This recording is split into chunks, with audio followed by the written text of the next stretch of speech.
Now, the greatest radio shows of all time. Suspense. The Shadow Node. Washington calling David Harding, counter-spy. Classic radio theater. The Great Gildersleeve. Fibber McGee and Molly. Dragnet. Gunsmoke. The Lone Ranger. Now, step back into a time machine with your host, Wyatt Cox. Good evening, friends of the Inner Sanctum. Crime on a Thursday with episodes of Boston Blackie starring Dick Kollmar, Encore Theater, Paul Lucas starring as Louis Pasteur in the Life of Louis Pasteur, Calling All Cars, and Hot Bonds being unloaded by Pretty Boy Floyd's gang. And I Was a Communist for the FBI, Dana Andrews, the American Kremlin. And we'll wrap it all up with an episode of Claudia. That's straight ahead. On this, sure happy it's Thursday. This is the 11th day of June, 162nd day of the year, 203 days remaining. The Continental Congress appointed Thomas Jefferson, John Adams, Benjamin Franklin, Roger Sherman, and Robert R. Livingston to a committee to draft a Declaration of Independence. U.S. warships set sail for Cuba on this date in 1898 in the Spanish-American War. In 1927, on this date, Charles Lindbergh received the first Distinguished Flying Cross ever awarded. On behalf of his own people, who have a deep affection for him and have been thrilled by his splendid achievements, and as President of the United States, I bestow the Distinguished Flying Cross as a symbol of appreciation for what he is and what he has done upon Colonel Charles A. Lindbergh.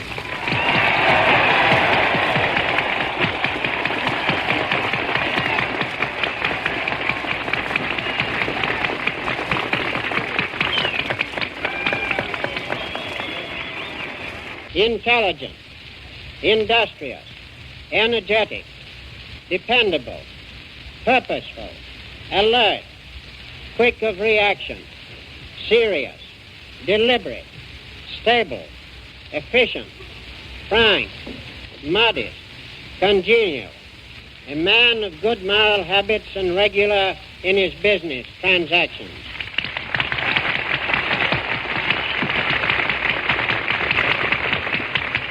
When I landed at Le Bourget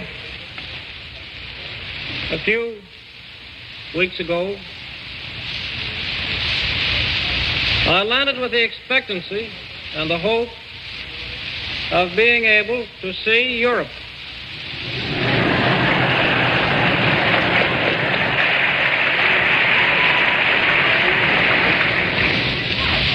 It was the first time I had ever been abroad.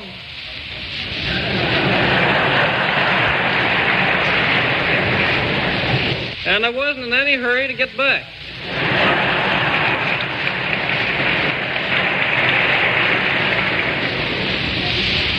And I was informed that while it wasn't an order to come back home,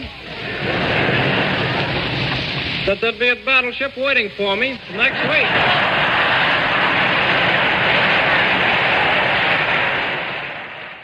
President Coolidge, along with Lindbergh there, since 1927, when this award was awarded for the first time to Lindbergh. Aviators honored with the medal have included World War II pilots President George Bush, Senator George McGovern, and astronaut Virgil Gus Grissom, who flew 100 missions during the Korean War.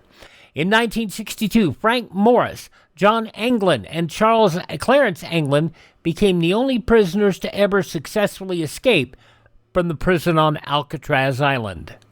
Now, it was on this date in 1963, Alabama Governor George Wallace stood in the door of Foster Auditorium at the University of Alabama in an attempt to block 2 black students from attending that school. I stand here today as governor of this sovereign state and refuse to willingly submit to illegal usurpation of power by the central government. That same day, President Kennedy announced the Civil Rights Bill. We are confronted primarily with a moral issue. It is as old as the Scriptures and is as clear as the American Constitution. The heart of the question is, whether all Americans are to be afforded equal rights and equal opportunities, whether we are going to treat our fellow Americans as we want to be treated. If an American, because his skin is dark, cannot eat lunch in a restaurant open to the public, if he cannot send his children to the best public school available, if he cannot vote for the public officials who represent him, if, in short, he cannot enjoy the full and free life which all of us want, then who among us would be content to have the color of his skin changed and stand in his place? Who among us would then be content with the counsels of patience and delay? That bill would not be passed until President Kennedy had been assassinated, and the Civil Rights Bill would be passed by Congress. The first two female Army generals officially received their rank on this date in 1970, Anna May Hayes and Elizabeth P. Hoisington. Seattle Slew won the Triple Crown of Thoroughbred Racing on this date in 1977, and it was on this date in 1986. The movie Ferris Bueller's Day Off premiered in theaters across the country. It starred Matthew Broderick in the titular role of Ferris Bueller and was directed by John Hughes. Here is a line from Bueller that has become a yearbook quote classic. Life moves pretty fast. If you don't stop and look around once in a while, you could miss it. Matthew Broderick, Ferris Bueller's Day Off, premiering on this date in 1986. Compaq Computer paid $9 billion for Digital Equipment Corporation in the largest high-tech acquisition on this date in 1998. Was on this date in 2001, Timothy McVeigh executed for his role in the Oklahoma City bombing. Timothy James McVeigh died with his eyes open. When the curtain passed the media center, Mr. McVeigh seemed to look up and intentionally make eye contact with each of us. CBS News correspondent Byron Pitts, a witness to the execution on this date in 2001.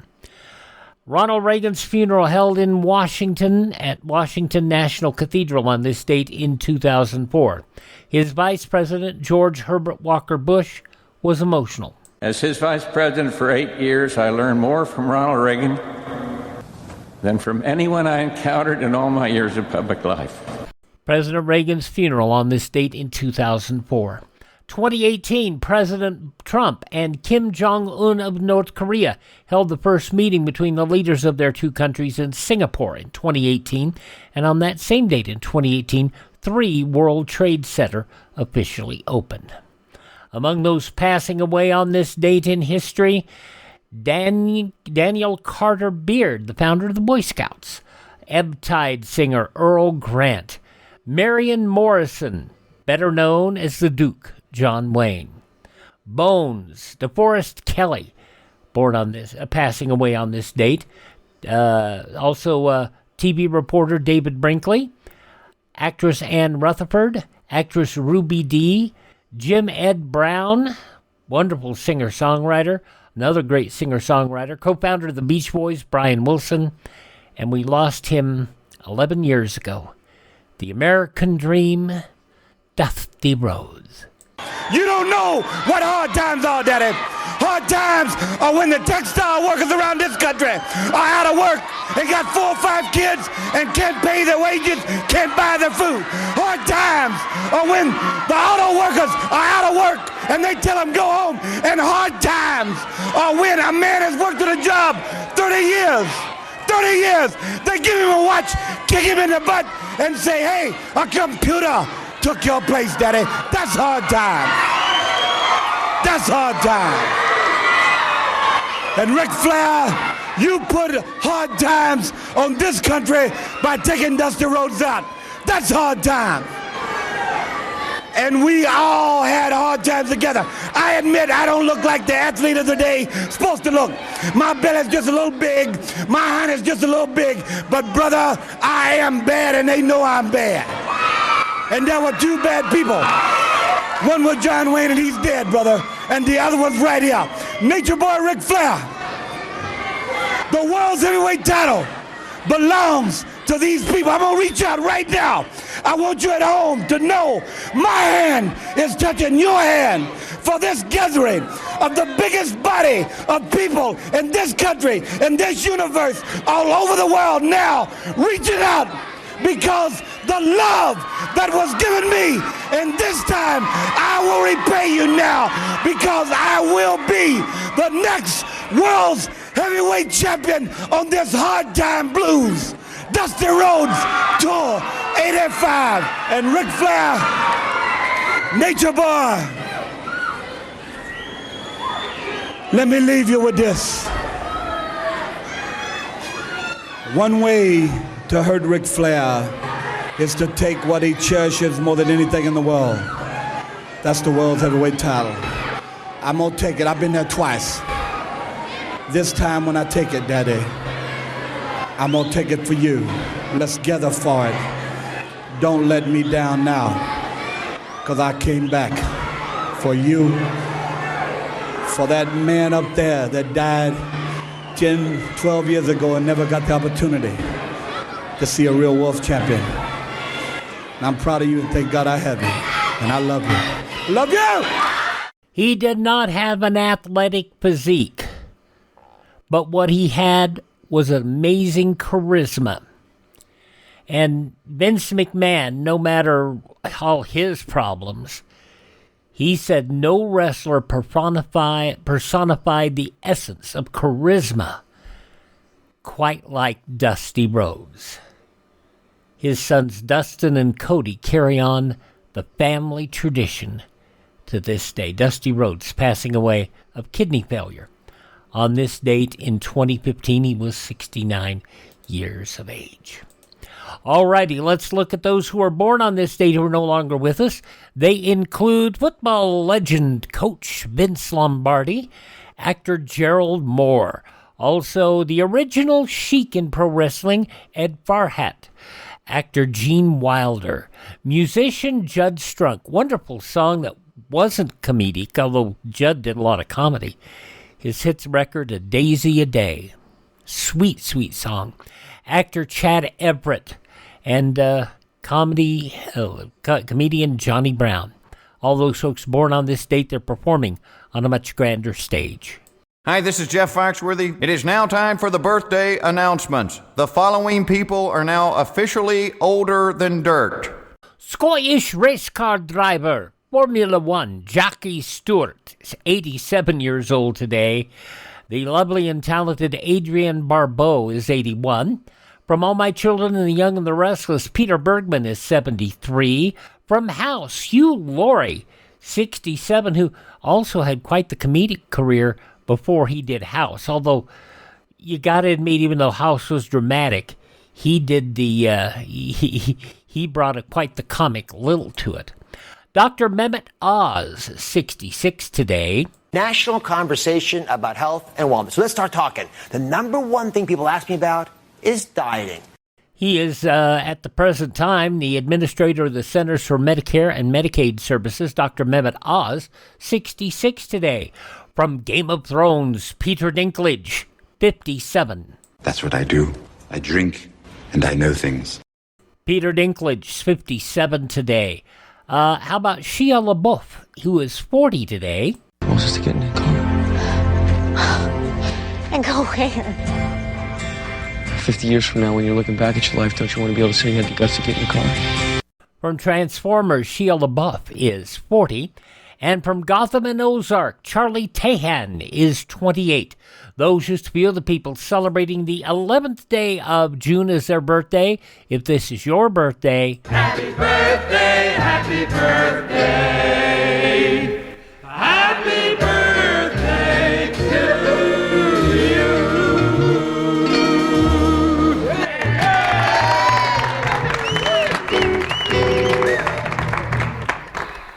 We talk a lot about Professor B's digestive aid. All I can tell you is go check it out. The simplest way to natural relief for digestive issues such as acid reflux and other issues. If you're taking tons of Tums, if you're taking rolls of Rolaids, if you're using over-the-counter or prescription medicines, check out Professor B's digestive aid. Go to the website, profbees.com, profbees.com. If you didn't write it down, it's in the show notes. It's also at classicradio.stream. And go there. Read about it. If you decide you want to give it a try, I'm going to give you a shortcut. Use my promo code Wyatt, W-Y-A-T-T. Using that promo code will save you 10%, get you the best price on Professor B's Digestive Aid, and it also supports the podcast. Professor B's Digestive Aid, profbees.com, all natural relief for digestive issues. profbees.com, promo code Wyatt. Now we'll go to Boston Blackie, Dick Kollmar from 80 years ago. Oh, but first, let's take this detour.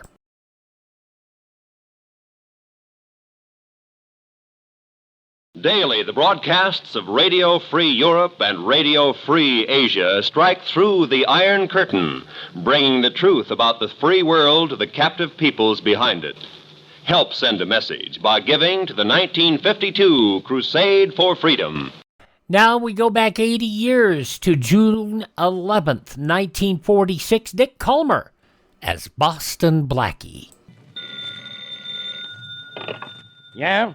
Boston, calling Inspector Faraday. I'm Inspector Faraday. One moment, please. Here's your party. Go ahead, Boston. Hello, Faraday. This is Blackie. Blackie, what are you doing out of town? You don't know? I can guess. You talked me into holding John Barnes in the Bradley killing for me to make an arrest. Then you beat it out of town because you knew I didn't have enough evidence to hold him. My, you're ungrateful, Inspector.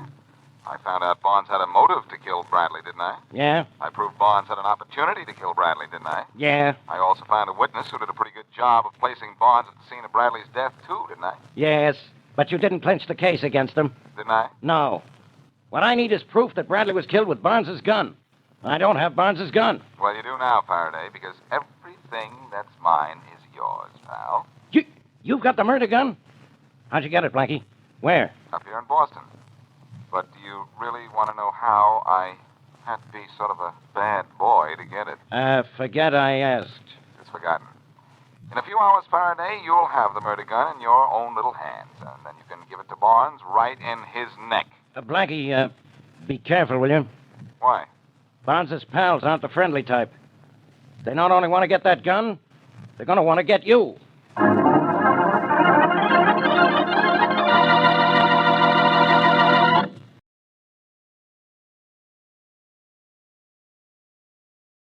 And now back to Dick Kollmar as Boston Blackie. Enemy to those who make him an enemy. Friend to those who have no friend.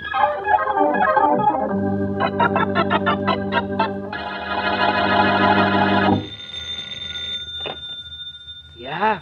New York, calling Mr. Gus Johnson. I'll take it. Thank you. Go ahead, New York. Here's your party. Gus, Yeah. this is Johnny Barnes. Oh, yeah, Johnny. Just checking. You went to Boston to get rid of that gun of mine. Did you do it? Yeah, I got rid of it. The hard way. It was stolen about an hour ago. I was gonna call you. Stolen? Who stole it? Guess who? Boston Blackie. Yeah. I figured on trouble from him when I heard he followed me here to Boston. By the time I got back to the hotel, he'd already swiped the gun. Where's Blackie now? At his hotel. I got Joe trailing him. That was his last report. Well, get up there and get back that gun. I can't, Johnny. It's too late. Look, you want me to go to the chair? Of course not. Well, I will if you don't find that gun. The cops know I hit it, Bradley. They know plenty more, too, but they need that gun to prove I knocked him off. I know. Then get it back from Blackie. It's registered in my name, and ballistics will prove it was the gun that killed Bradley. If the cops get that gun, I'm finished. What am I to do, Johnny? Blackie sent the gun to Faraday. Air mail. What? Joe was watching him. He couldn't do anything about it. Too many people around. Oh. It's in the mail to Faraday now, huh? Yep. Gus, I got an idea. And you're just the guy who can make it work.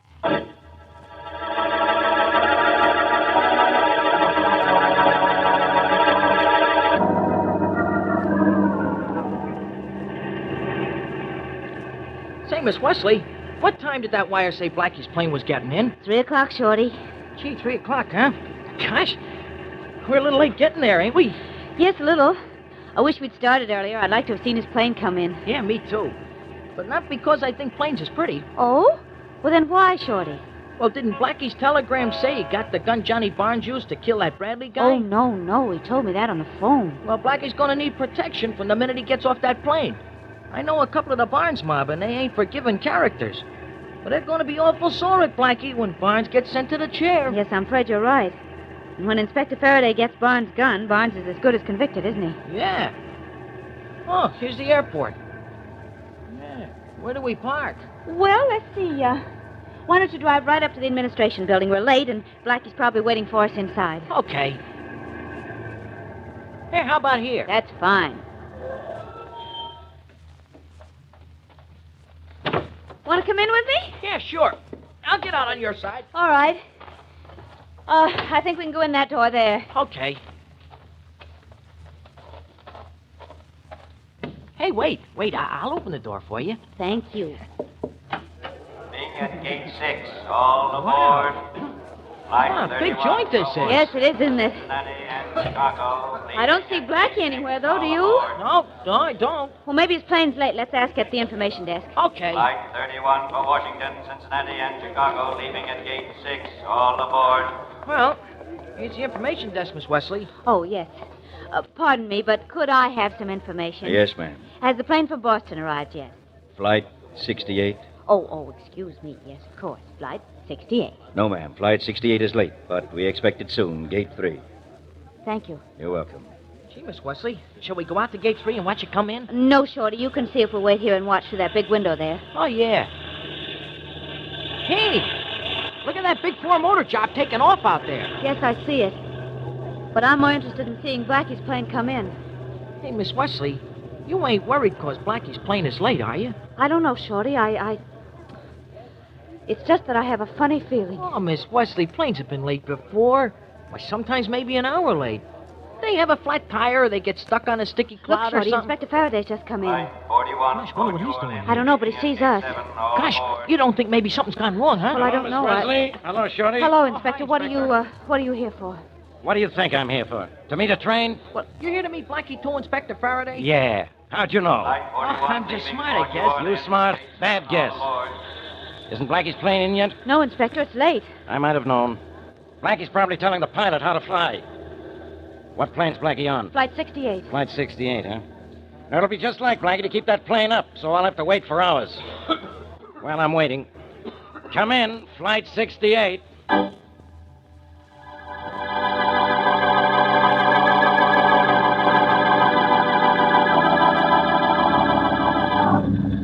Tom, any word from Flight 68? Not a peep for the last 5 hours, Harry. Not a peep, huh?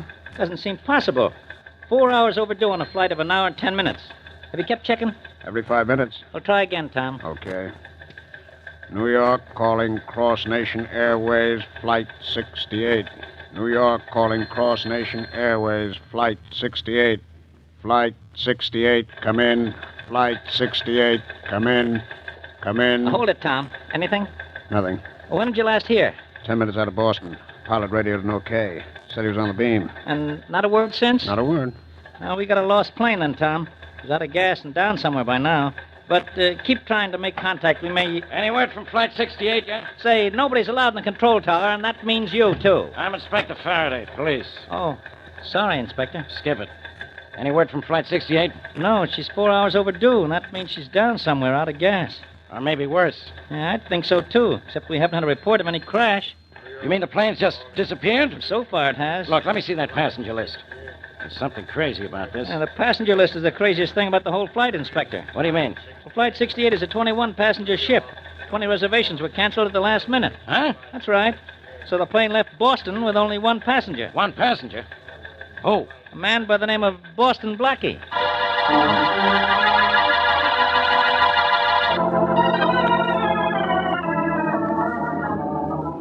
Flight 27 for Los Gosh, Angeles. Miss Wesley, why don't they put cushions on the seats in this place? Shorty, We here have to comes wait. Inspector Faraday. Maybe he has word about Blackie's plane. Gee, he looks awful sick, Miss Wesley. Yes, he does, doesn't he? What is it, Inspector? I'm afraid I got bad news for you, Miss Wesley. Looks as if Flight 68 has had an accident. Oh, no, no, And Blackie was on it, Miss Wesley. Oh. The only passenger. Here, Miss Wesley. Maybe you better sit down, huh? No, it's all right. Did I hear my name? Yeah, phone call, Miss Wesley. Hey, you want me to take it? No, I'll get it myself. The information desk is right over here. I'll get it. Oh, we'll go with you, Miss Wesley. Yeah, sure. All right, maybe you better. Here we are. This is Miss Wesley. She'll take that call. Oh, yes, right here, ma'am. Thank you. Hello? Hello, Mary? Blackie! Blackie? Oh, Blackie, where are you? In my apartment. You obviously didn't get my second wire. Oh, no, darling, I didn't. My plane reservation was canceled, no flight, so I wired you and took the train. You took the train, but Inspector Faraday was told you were on that plane. Faraday, is he there? Yes, he's right here. Let me talk to him. All right. Here, Inspector, he wants to talk to you. Thanks. Oh, Shorty's all right. Blackie, what's the idea? I thought you were dead. Well, that's about as accurately as you usually think, Faraday. Well, what else could I think? That plane you were going to take has disappeared. You're listed as a passenger, the only passenger. Well, that's crazy, Faraday. The airline told me the plane wasn't even going to fly. Well, it did fly, and carrying one passenger who called himself Boston Blackie, it vanished into thin air. You meet me in my office, Blackie. I got a hunch you can explain this, and I think you'd better.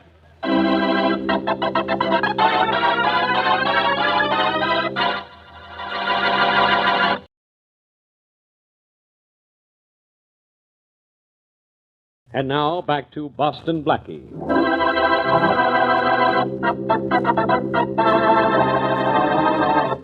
John Barnes kills a man named Bradley and gives the gun to a friend, Gus Johnson, to get rid of in Boston. Blackie trails Johnson to Boston, steals the gun from him, and mails it to Inspector Faraday, thereby sealing Barnes' fate as a killer, and wires Mary Wesley that he is en route by plane. But the plane, supposedly carrying Blackie, disappears into thin air.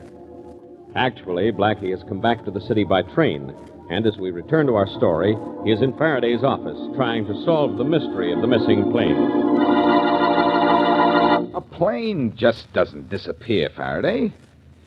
Apparently you've been reading too many spook stories, and I haven't. So getting me down here was just a waste of time. All right, Blackie. If that plane hasn't disappeared, you tell me where it is. It's down somewhere, forced landing with the radio dead, or maybe it crashed. No good. They told me at the airport if the plane was down or crashed, they'd have a report almost immediately. They don't have a report yet, and the plane is now 8 hours overdue. Let me see now. I got a call from the airline in Boston about an hour before plane time. The man said my flight was canceled. They'd send for my ticket right away and give me another one later. Uh-huh. So a bellboy came up for my ticket, and I gave it to him. Then, instead of waiting for the next plane, I took the train. What does that explain? It explains why I wasn't on the plane. And I have a hunch that I was called not by the airline, but by Johnny Barnes' pal, Gus Johnson. And he took that plane in my place. Why? I think this is why. He saw me send the gun to you, airmail. Then he found out a package mailed at that time would leave Boston on Flight 68. Uh-huh. He had to get that gun out of the mail. But that was impossible, so he did the next best thing. He stole the plane. He stole the plane? Sure. Because when he stole the plane, he also stole the gun. I'm sure that's what happened. Well, maybe so. But does that explain why the 20 other passengers on Flight 68 canceled their reservations at the last minute? Sure it does. It was decided for them the same way it was decided for me. Faraday, the whole thing is beginning to make sense now. Yeah, but it's only theory. Get on the phone to Boston, and I think you'll find out it's all fact. Well, I intend to. But I'm not as interested in that missing plane as I am in that missing gun. How can I convict Barnes without it? You can't, Faraday. You know it, I know it, and Barnes knows it. Well, that makes 3 of us all in agreement. Aren't we clever? I don't know. I'm going to see Barnes now and find out if he's as clever as he thinks he is.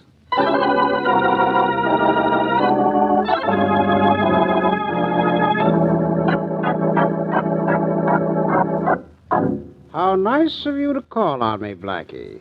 You've come to console me in my trouble, of course. Oh, I don't think you need consolation from me, Barnes. Aren't your close friends doing plenty of weeping and wailing? Not exactly. Look, Barnes, your pal Gus Johnson told you I sent the gun to Faraday by airmail, didn't he? Did he? I think he did.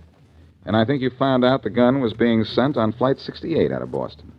So you saw to it that Flight 68 never reached New York. Oh, say, I just heard on the radio about that unfortunate plane. Fantastic, isn't it? It hasn't crashed, it hasn't made a forced landing, and it hasn't been heard of. Just vanished. Strange, isn't it? I don't think it's strange at all. I think you stole that plane. You think...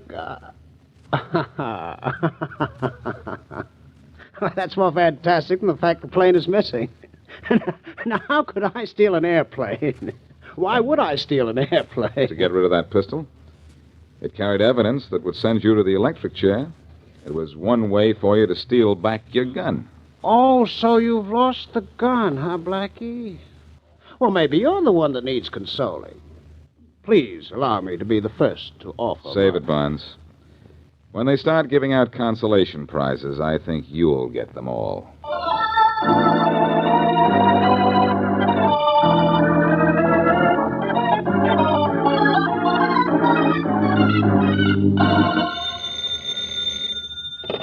Hello? Blackie, this is Shorty. Yes, Shorty. Gee, am I glad you finally lighted Miss Wesley's apartment. I've been calling you all over town. What's the matter, Shorty? I got some news for you. What is it? Gus Johnson's in town. He's in the hospital with a broken leg. You sure? Yeah. His girlfriend, Blondie White, just told me all about it. A broken leg, huh? Yep. How'd he break it? I don't know, Blackie. Even Miss White didn't know that. Thanks, Shorty. I think I'll go see him. But tell me, do you know anything about Gus? Anything I ought to know to make him start talking? No, Blackie, I don't. He hasn't been with Barnes very long, though. Oh, new member of the gang, huh? Uh-huh. Well, what did he do before he joined Barnes? Oh, a little bit of everything, I guess. Blondie White told me he did a lot of crazy things. What, for instance? Well, he was an auto racer, a circus daredevil, a stunt pilot, a seaman, steeplejack. And that's enough, Shorty. That's more than enough.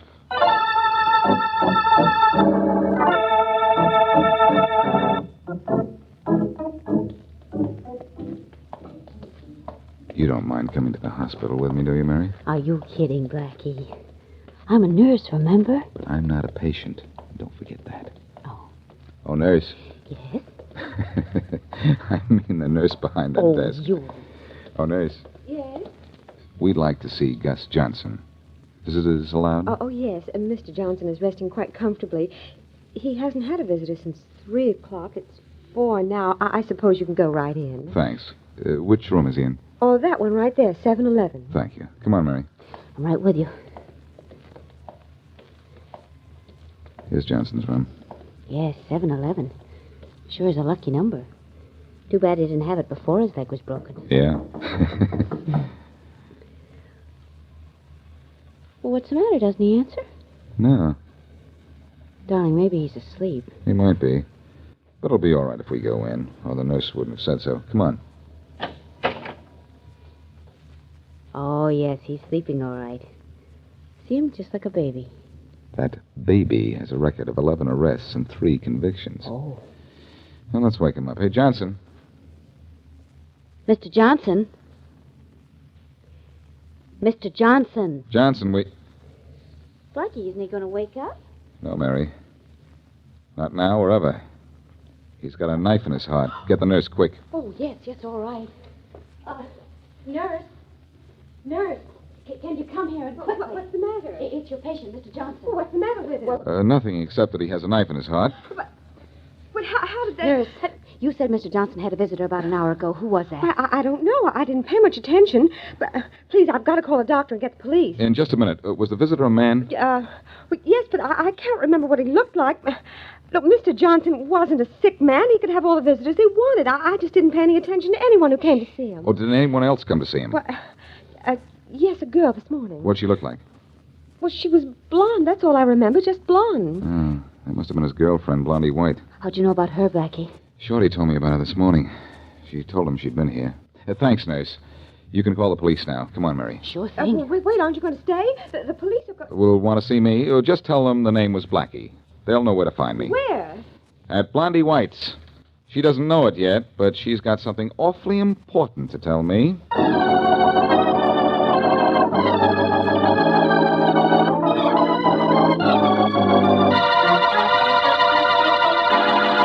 I hope you don't mind my coming to see you so soon after Gus's death, Miss White. No, Blackie. Why should I mind? Well, maybe you'll have reason to when you find out why I'm here. I didn't kill Gus, if that's what you're leading up to. No, I don't think you did. But I think you know who did. I don't know a thing. Now, look. You saw Gus this morning. He probably told you a lot of things, maybe even who was coming to see him later in the day. You look, Blackie. Gus is dead, and that's trouble enough for me for one day. I'm not going to shoot my mouth off and get a dose of the same thing Gus got. But you do know who came to see Gus this afternoon. I said I wasn't talking. You don't have to be afraid of me, Miss White. I'm not scared of you. You didn't kill Gus. You're afraid of the man who did. Look, when you know something that isn't healthy to talk about, you don't talk about it. I understand that. But do you know what you're doing by keeping quiet? You're protecting the man who killed Gus. No, I'm not. I'm just protecting myself. Well, I'll fix it so you won't need protection. Will you talk then? I don't know. Look, I'll make a bargain with you. If I promise to send Johnny Barnes to the chair for killing Bradley, will you tell me who killed Gus? Sure. Thanks, Miss White. What? Thanks a lot. Thanks for what? In the one word sure, you told me who killed Gus. It was Barnes. You don't know that. Oh, yes, I do, Miss White. You promised to tell me who killed Gus if I sent Barnes to the chair for killing Bradley. That means he couldn't scare you anymore. Stick by me, and I'll get him for sticking a knife into your boyfriend, too.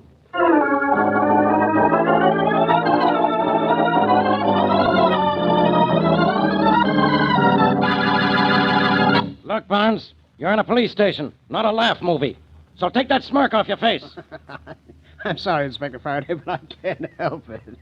You and Blackie are both wasting your time keeping me here. Let us worry about that, Well, Barnes. sure, Blackie. I'm not worried about anything. I've just been too smart for you. Yeah, you've been smart, Barnes, but not smart enough.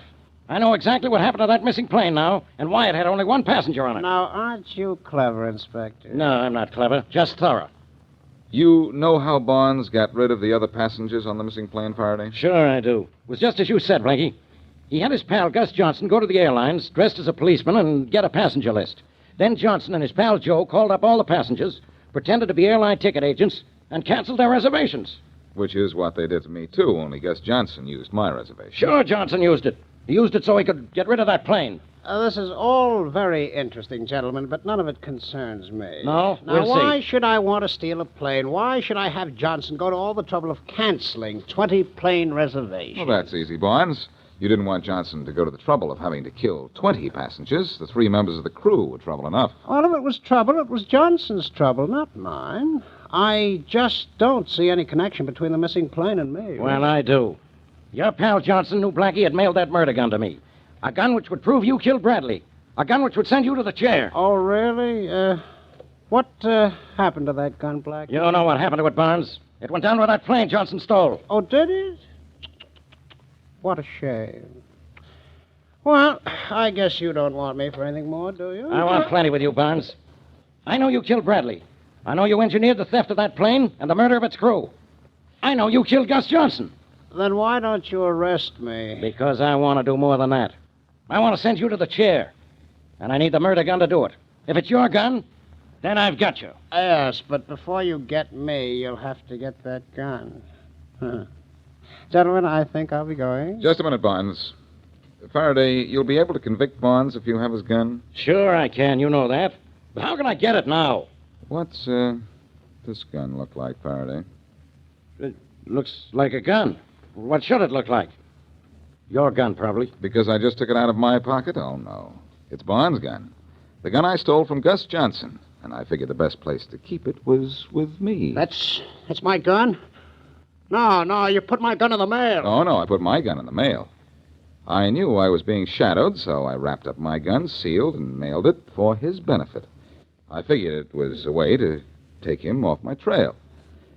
I didn't know Barnes here would try to get it even after it was in the mail. Give me that gun. Let me see it. Yeah, it's Barnes' gun, all right. And I think ballistics tests will show it was the gun that killed Bradley. Blackie, one of these days... Sit where you are, Barnes. Get used to sitting in a chair. Only the next one isn't going to be so comfortable.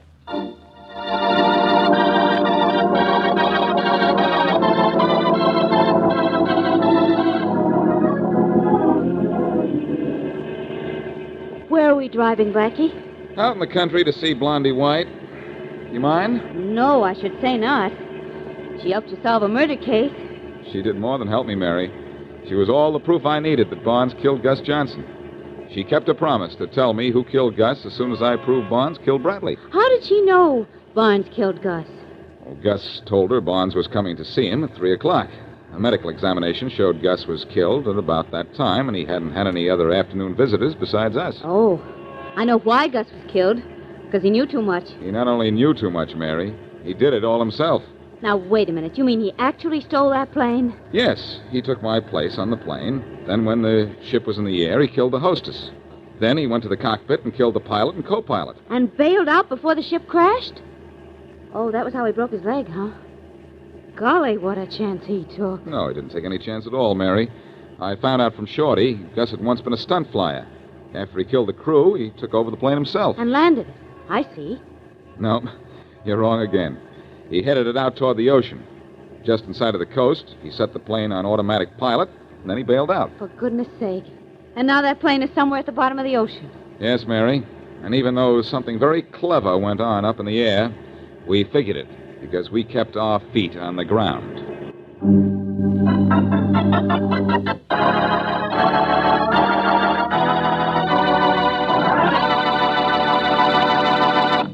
And from 80 years ago, June 11th, 1946, Dick Kollmar's Boston Blackie on Classic Radio Theater with Wyatt Cox. We'll take a look at the news from that date, 80 years ago, next.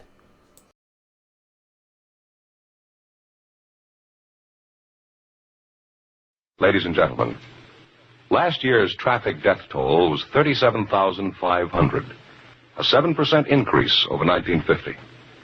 The National Safety Council believes that the best way to promote safety on the road is for each of us to know and obey traffic laws, to read and heed traffic signs. So be careful. The life you save may be your own.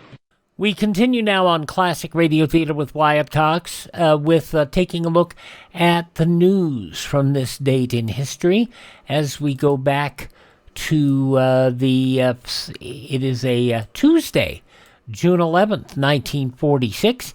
Here are some of the news headlines. Secretary of State Burns said today the U.S. is preparing to discuss with Britain what military forces this nation might make available to maintain order in Palestine during the increased Jewish immigration. Burns refrained from giving any impression at a news conference that he favored having the U.S. make any troops available, but he said the British had raised various questions and the U.S. would discuss them. In the other news of the day, Major General Lloyd Parks said today $1.5 million in jewels recovered from a U.S. colonel and his whack wife would be returned to Germany. Parks, director of the War Department's Bureau of Public Relations, added in a news conference that the jewels would be held as evidence pending trial of the 3 officers held in connection with their disappearance. A huge monarchist demonstration in Naples flared into large-scale rioting in which police and troops turned rifles and automatic weapons on the crowd. The House held up President Truman's veto of the hotly argued Case Labor Bill today by a margin of 5 in a 410 House vote roll call. A big majority of the members, 255, voted to override the president as compared with 135 who voted to sustain him. But a 2/3 majority was needed to override the veto and send the measure to the Senate for action. A Supreme Court today admitted error and said it will rule on whether Willie Francis, an 18-year-old Louisiana Negro, should be sent to the electric chair a second time. A court official announced to reporters an error was made in the listing of the court order in the case yesterday. That order said petition filed on behalf of Francis had been denied. Actually, the court will hear another plea, hear arguments in the new term next October on the plea of Francis that he should not be placed in jeopardy of his life a second time for the same offense. And Fred Goodman of Chicago, identified as a salesman for a book publishing house, pled guilty in circuit court to passing a worthless check on a local motel. While the husky salesman wept openly, his attorney asked the judge to place him on parole, and the court agreed to withhold sentencing pending investigation by the parole board. And those some of the day's top news stories from the newspapers of Tuesday, June 11th, 1946. Also, we'll hear next the Encore Theater and the story about the life of Louis Pasteur.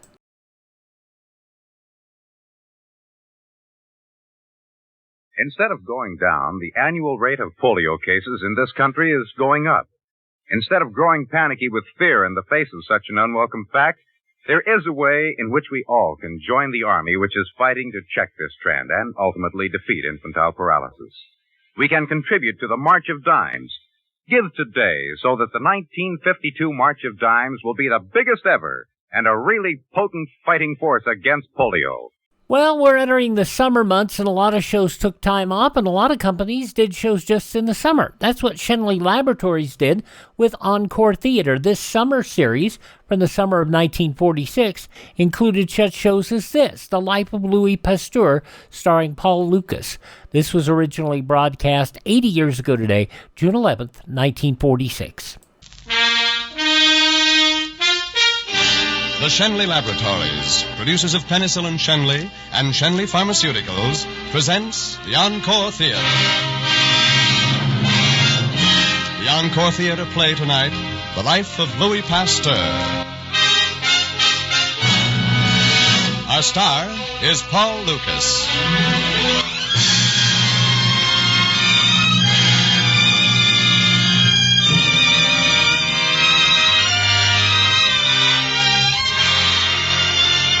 Tonight, Schenley Laboratories presents another in a new series of great dramatic programs. Some of our stories are fact, the struggles and accomplishments of great men of medicine. Others are fiction, stories of devotion to an ideal, individual heroism, or great courage. By these programs, Schenley Laboratories would remind you that medical science and progress is not cold, impersonal research or pages of statistics, but a warm human story, told in living terms, whether it's the life of one of medicine's immortals or the simple, everyday record of service rendered by your family physician.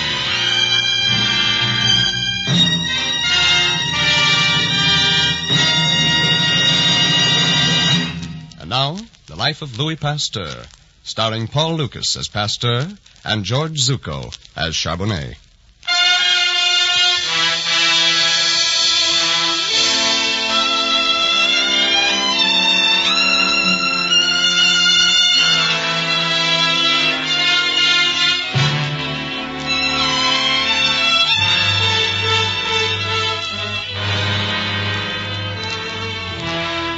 Cannot begin to tell the story of Louis Pasteur without telling many stories. For his story must be told in terms of human lives and human progress. His own lifetime is not even so much his story as the story of an era in medicine and of people marked for death who lived because of him. Who was he? What was he?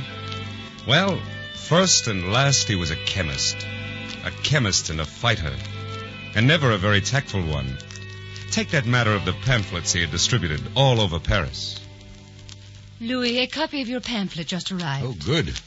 Let me see it. Doctors, surgeons, wash your hands, boil your instruments. Microbes cause disease.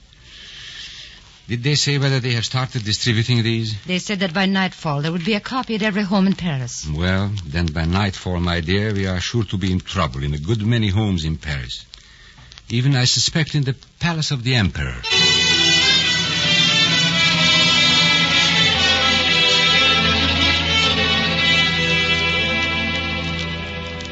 Yes, the story of Louis Pasteur is the story of many people. It is certainly the story of Monsieur Charbonnet, advisor on health matters to Napoleon III. Charbonnet, a man who hated Louis Pasteur. The pamphlets afforded Charbonnet a rare opportunity. Your Majesty, look at these pamphlets. This man isn't even a doctor. He's a chemist. Oh, yes, I recall. He claimed to have found little animals in sour wine. Yes, Your Grace. By heating wine to a certain temperature, Monsieur Pasteur was able to destroy them. I presume he plans to cure blood poisoning by boiling our blood. Heaven forbid. I won't tolerate such practices, Charbonnet. Of course not. Why, if doctors want to do anything so absurd as to boil instruments or scrub their hands, and be laughed out of the hospital. Ask Pasteur to come to court, Monsieur Charbonnet. We will put an end to this nonsense.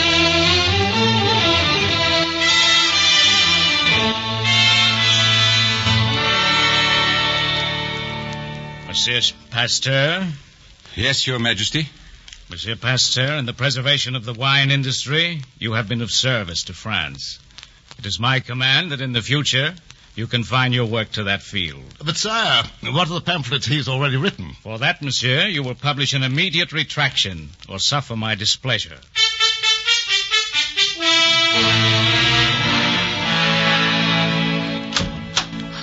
What happened, Louis?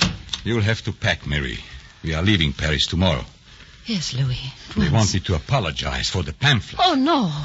But I won't. I won't take back what I know is true. I'll die first. Oh, don't worry, my dear. Someday you'll prove you're right. Where are we going, Louis? To Arbois. We may have to spend many years in Arbois.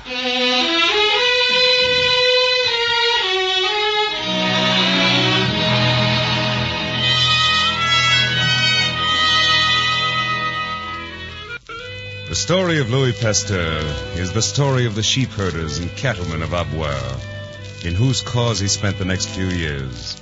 And because of those years, his story also is the story of the first president of France. This is the first president of the new Republic of France, President Louis Adolphe Thiers.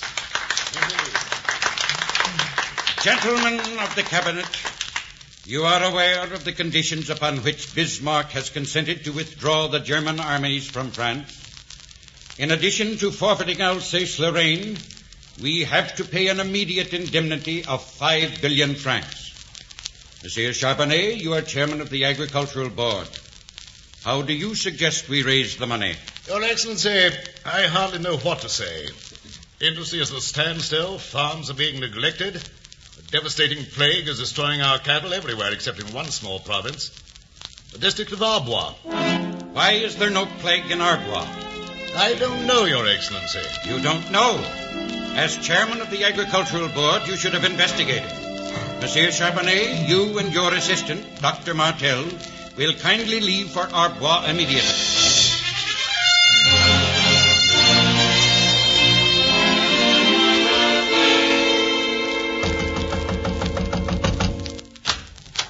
Yes? I beg your pardon. We were sent to Arbois to discover why your sheep have escaped the plague.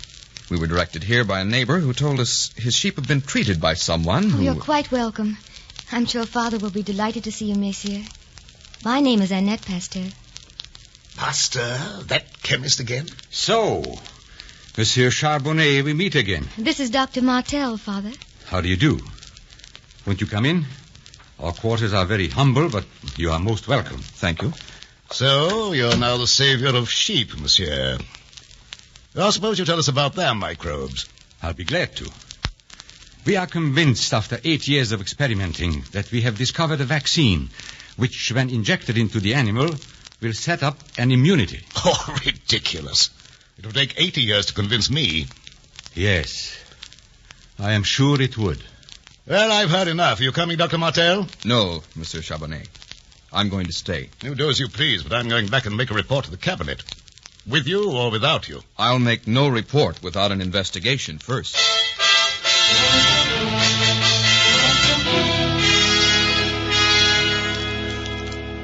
And so Dr. Jean Martel met Annette Pasteur and her illustrious father.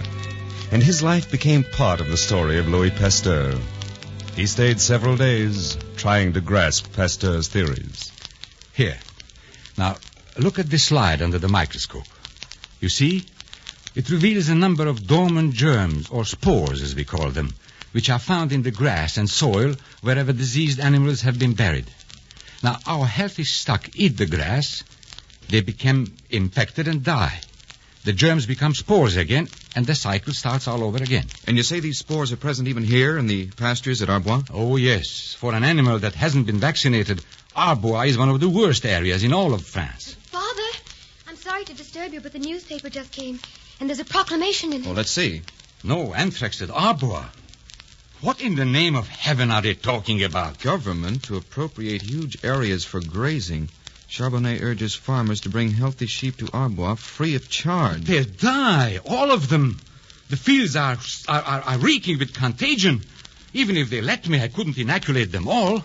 It would take weeks to make the vaccine. But is there anyone we can appeal to? Yes, there is, but it won't be easy. I can call a meeting of the Academy of Medicine and tell them about your discoveries. Would you do that? Of course. It's the only thing we can do. They came from all over France to hear about anthrax. The great medical men gathered on the floor of the auditorium. And in the gallery, the people sat to listen. Farmers, sheep herders, cattle raisers. And in their midst sat the small, humble figure of Louis Pasteur, listening to Dr. Martel. I tell you, I've seen with my own eyes what Pasteur's done for the cattle and sheep of Arbois. We, on the other hand, members of the Academy of Medicine, have contributed nothing in the fight against anthrax. Then why, in heaven's name, don't we listen to a man who has? Dr. Martel. Yes, Monsieur Charbonnet? Monsieur Pasteur was discovered to be a charlatan 10 years ago when he made a ludicrous claim concerning the cause of childbed fever, which he was never able to prove. Consequently, I see no reason for humoring him further. I disagree. If someone's got a cure for anthrax, I want to know about it. Yes, so do I. Very well. In that case, I propose an experiment. Let us take 50 normal, healthy sheep, 25 of which will be vaccinated by Monsieur Pasteur. The other 25 will remain as they are.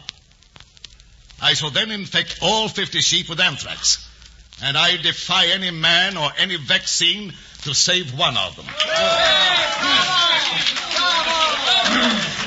Well, Dr. Martel? Well, I can't take it upon myself. I defy him to try. Messieurs, I accept.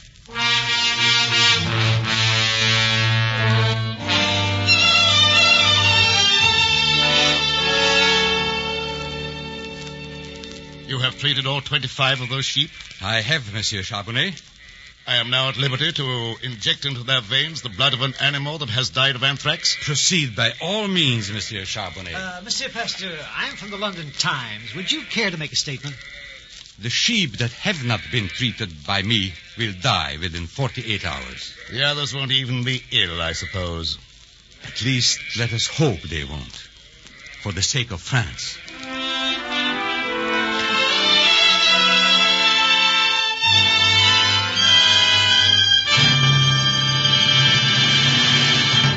In a moment we shall return to our play. But first an important message which vitally concerns all people. Today, with many parts of the world in the grip of famine conditions, penicillin, the drug known as the savior of human lives, now is bringing a new benefit to mankind through its use in maintaining the health of domestic animals as well as human beings. By combating disease in animals, penicillin helps to increase the amount of milk, meat, and other foods so vital today in the face of the world food shortage. These new uses for penicillin demand a large supply, and among the firms contributing to that supply is Shenley Laboratories. Because of its extensive background of research in mold and fermentation processes, many of which Pasteur investigated, Shenley was particularly well fitted to play a part in the development of penicillin and allied products. Shenley pharmaceuticals developed to date include penicillin tablets and troches for administration by mouth, and penicillin ointments for local application upon your physician's prescription. In producing these, it has been the aim of Shenley Laboratories to contribute all within its power to the cause of man's well-being. This will continue to be our goal. We are now turning our resources and facilities toward perfecting other types of pharmaceuticals, so that your doctor may have more and better weapons with which to fight disease. And now, back to the Life of Louis Pasteur, starring Paul Lucas as Pasteur and with George Zucco as Charbonnet.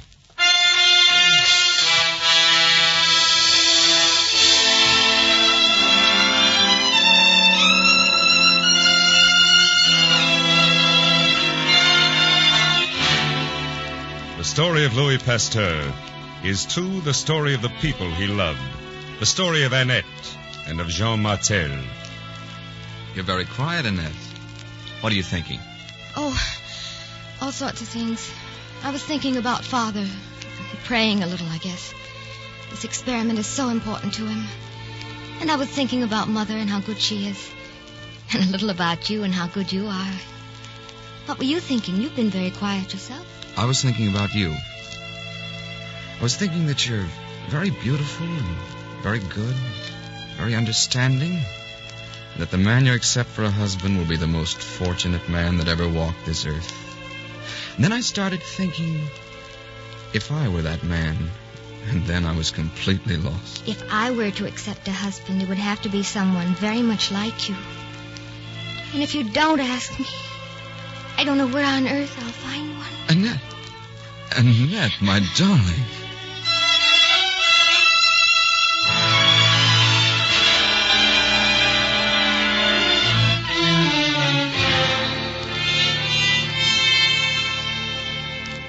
Mrs. Pasteur, have you any idea what's going on in your garden? No, and you come away from that window immediately. Your daughter is being kissed. Oh, she's your daughter too, Louis. Not when she's being kissed, and she's all her mother's. Oh, how good it must be to be as young as that. How good it is to be as old as this. Louis, do you realize what this means? Tomorrow, if you're successful, every farm in Europe will want your vaccine. You won't have a moment's peace, day or night. Marie, the benefits of science are not for scientists.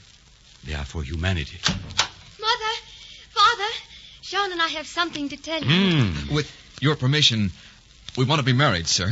Well, I should think so. Yes, the story of Louis Pasteur is of his loved ones, Marie and Annette and Jean and the others. It is also the story of 50 sheep, 25 live ones, and 25 dead. The story of Louis Pasteur is the story of the great Dr. Lister, who traveled from Edinburgh to observe his experiment. They met, shook hands that day, two men who are making history. Monsieur Pasteur, you are making the entire world microbe conscious. I foresee marvelous benefits, especially in the field of surgery. The honor is mine, Doctor. I'm well acquainted with the work you are doing on antiseptics. Thanks to you and your brilliant leadership. Today marks a definite turning point in the world of science. You can no longer be classified merely as a chemist. You are an inspired benefactor to all mankind. Yes, the story is of many people, supporter and opponent, friend and enemy, man and animal. The story is part of the lives of millions who never knew him, of those who survived operations because of sterile instruments, of those who survived deadly diseases because of his knowledge of the microbe. Louis, what is going on in the laboratory? And why is that dog howling? Now, Maria, don't get yourself all upset. There's nothing to be so concerned about. Louis, you're not working with... Oh, Louis, no. Not hydrophobia. Well, I suppose you may as well know. I've been trying to discover a cure for months. I've pledged myself to wipe it from the earth.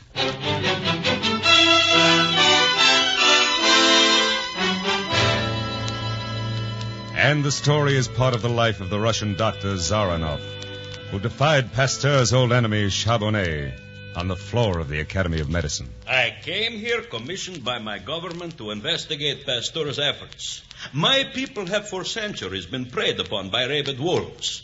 And, messieurs, I would worship, I would kneel to any man who could point the way to a cure. How do we know bacteria are not harmful? How dare we say they do not do the deadly work that Pasteur claims? We invited Pasteur to attend this meeting. He ignored the invitation. Monsieur Charbonnet, if Pasteur is unwilling to come to us, then let us go to Pasteur. Go to Pasteur? Humility, monsieur, is a virtue not only in those who suffer, but in those who hope to heal.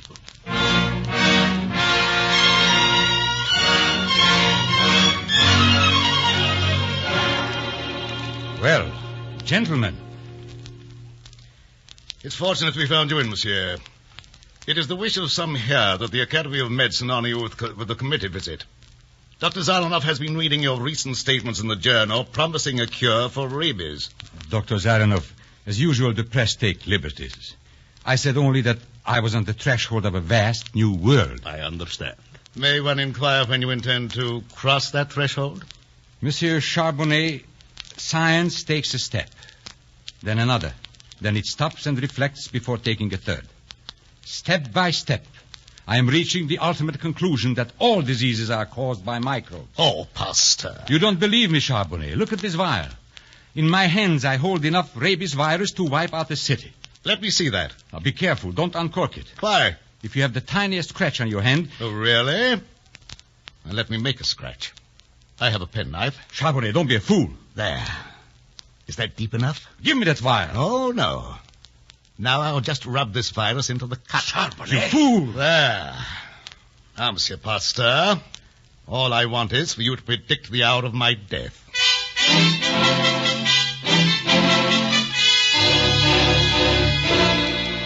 I came to see Monsieur Pasteur because I wanted to warn you about Charbonnet. For weeks now, he's been parading up and down the boulevards, making a great show of the fact that he is alive and healthy. You can't afford to be made ridiculous. The work you are doing is too important. I wish it were important, but it isn't. My results have all been negative. You cannot find the microbe? Not a sign of it. I'm completely baffled. Every animal that was vaccinated with the contents of the test tube died, except Charbonnet. For some reason, he was able to resist the disease. Why, I don't know. Are you certain it was the same tube? Positive. It was the only specimen I had. Well, perhaps you let it stand too long. Perhaps the germs grew less virulent with age. Oh, wait a minute. That must be it. The germ was weak enough for the system to overcome. Come with me. I want to speak to my assistant. Oh. Yes, Louis? How old was the dry tissue when Charbonnet rubbed it into his arm? 14 days. That must be it, Zaranov. Now, suppose we start with a 14-day-old virus that's no longer deadly.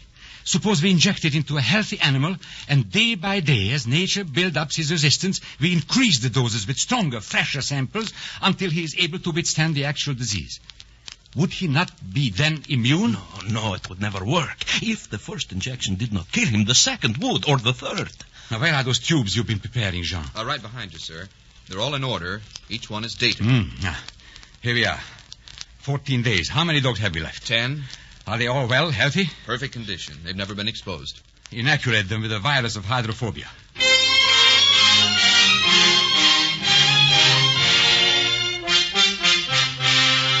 And so the story of Louis Pasteur is the story of 10 dogs who became immune to hydrophobia in 14 days.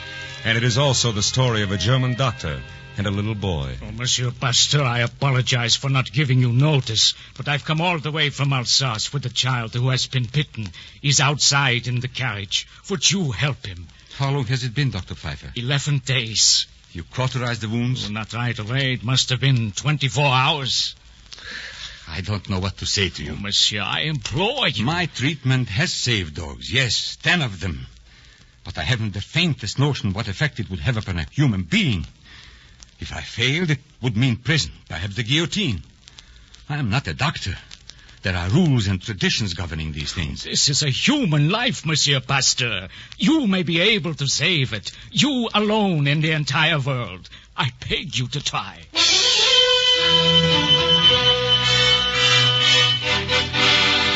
He paced the floor late that night. Hour after hour he walked, while a child's life hung in the balance, and countless millions of other lives. Dare he experiment with a human life? And yet, the life was doomed if he did not. He went up to the boy's room. He sat there watching. In the distance, a dog's howling lashed the night and shivered through him. And at last he knew, whatever the consequences, he had to risk them. He rose and then went into the laboratory, and the Bunsen burner that he lit was like a beacon. How is he, John? He's improving all the time. What is that? I don't know. Shall I open it? But of course. Dr. Saranov. Yes, Monsieur Pasteur. Well, of course. Come in, Dr. Zaranov. I'm sorry to intrude, but I just came from the Russian embassy. Those people outside are Mujik's peasants. They have been bitten by rabid wolves. Their villagers have sent them to you. They've heard so soon? Monsieur Pasteur's cure of the boy is the talk of the continent. But it isn't proved yet. That's why they are here, to offer themselves for the test. But Dr. Zaranov, I'm a scientist. My treatment was intended for dogs. Vaccinate dogs and the disease will vanish. I only attempted the treatment with the boy because his case was desperate. But these people are all desperate. Surely you won't refuse them the same opportunity. Oh, my friend. You are their only chance. Very well. I will try. Jean, take them to the hospital. Isolate them. See that I get a full report on every case. Thank you, monsieur. Thank you. But we must have permission from the academy. I will see that we get permission.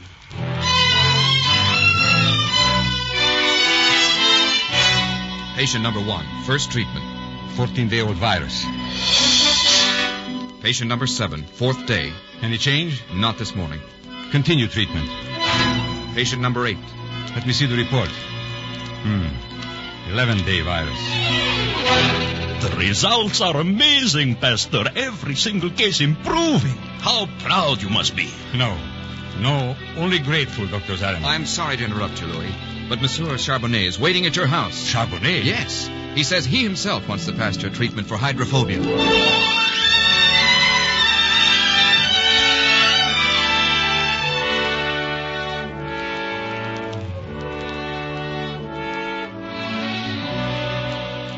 Louis, Monsieur Charbonnet just told me that a foreign scientist is giving a lecture at the Academy this afternoon. He claims to have disproven your entire germ theory. What? Who is he? What is his name? His name is Lister. Dr. Lister? Attacking me? I'm afraid so. Order a carriage.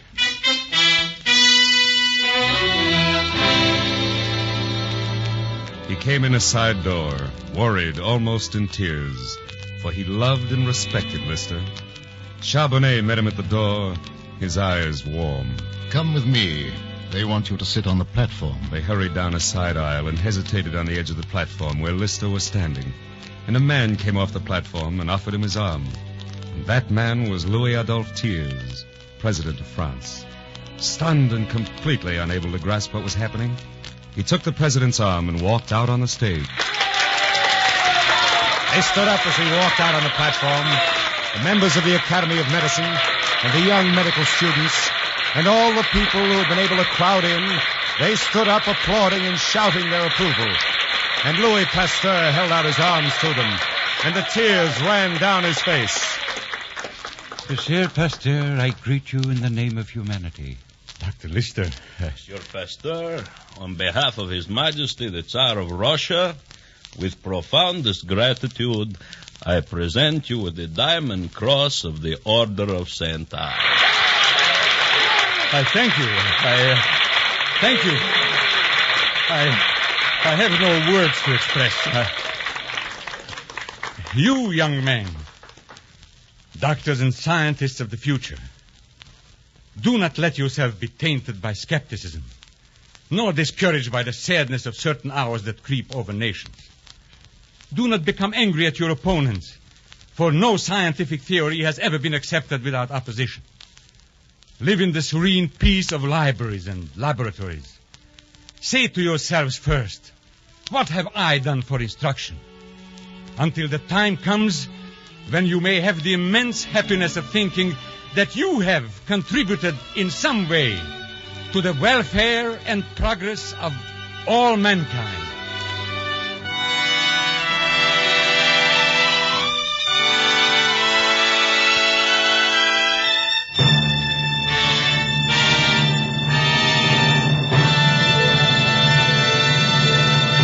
In a moment, we'll bring back our star, Paul Lucas.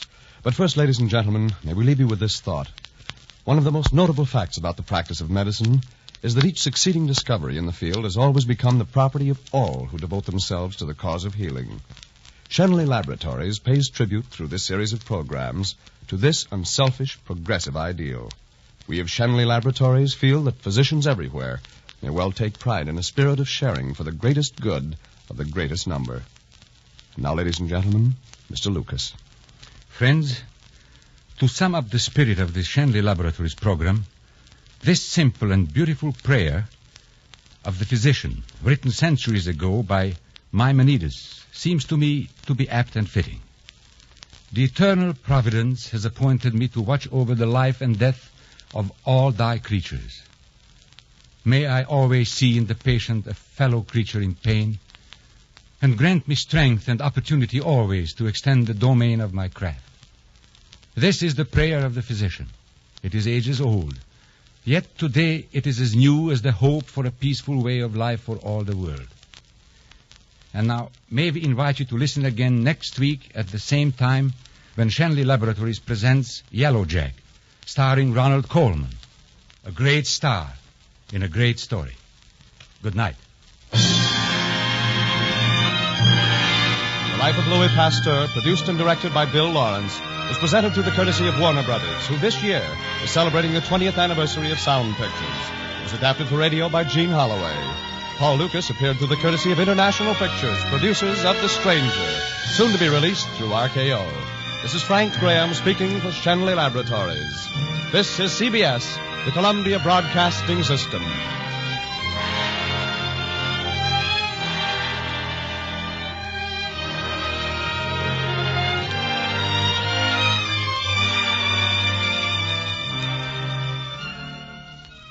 Born in Budapest to a Hungarian Jewish family, Paul Lucas, or actually Paul Lukács, was adopted by the Lukács, an advertising executive. He performed in Budapest in 1916, made his film debut in 1917, and remember, born in 1894, so he was still relatively young when he broke into that. He arrived in Hollywood in 1927, became a naturalized U.S. citizen in 1937, and did a lot of acting in the 30s. Alfred Hitchcock's The Lady Vanishes. That's some good stats there. He did have a Golden Globe Award, a Photoplay Award, a New York Film Critics Award from Watch on the Rhine. And he was a very busy actor. Amazingly enough, most of our generation will remember him from the film version of 20,000 Leagues Under the Sea, the 1954 production. And he was a busy actor. He then moved, basically after his final 1970 film, The Challenge, moved to the stage and to television. So he was very, very busy. His only singing role was in Irving Berlin's 1950 stage version of Call Me Madam, opposite Ethel Merman. That's some deep water to drown in. Lucas died in Morocco in 1971, reportedly while searching for a place to spend his retirement years. He is buried in Spain. He passed away at the ripe young age of 77. Encore Theater, 80 years ago, June 11th, 1946, here on Classic Radio Theater with Wyatt Cox. A regular Thursday feature has been Calling All Cars, going back to 1935. And this is a hot story about some hot bonds and about Pretty Boy Floyd. We'll tell you next.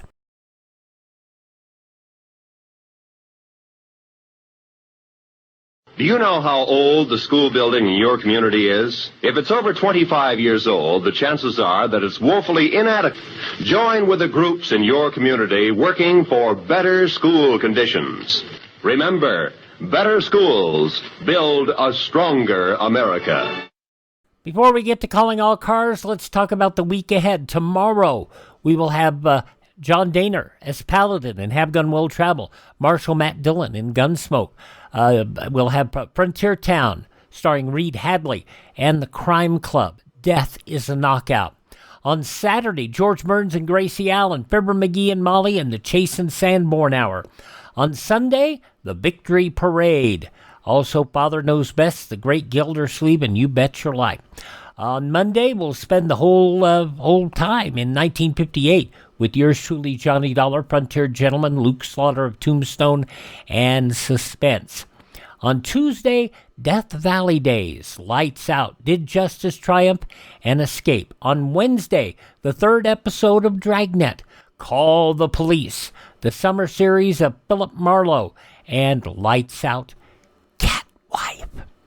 A week from today, we'll have an episode of the Encore Theater, Yellow Jacket, Boston Blackie and the Hooded Gang Protection Racket, Calling All Cars and the Chinese Puzzle, and I Was a Communist for the FBI, and the Tight Wire.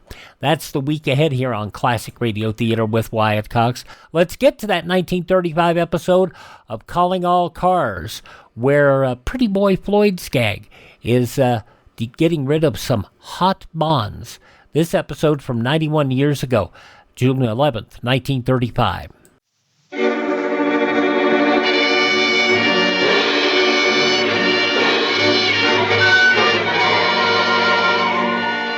Calling All Cars, a copyrighted program created by the Rio Grande Oil Company. Los Angeles Police calling all cars. Attention all cars to broadcast number 81. regarding the operation of a hot bond mob operating in Los Angeles. This gang is believed to be unloading for Pretty Boy Floyd. Lefty James is handling the investigation. That is all. Bert.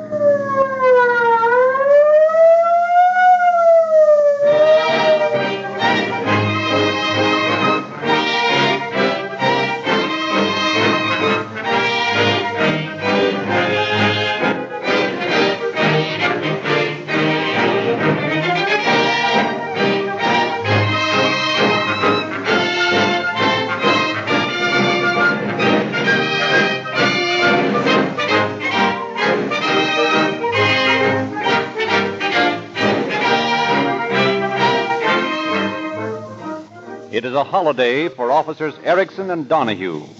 Out of uniform and in plain clothes, they are headed for the mountains in Donahue's own car.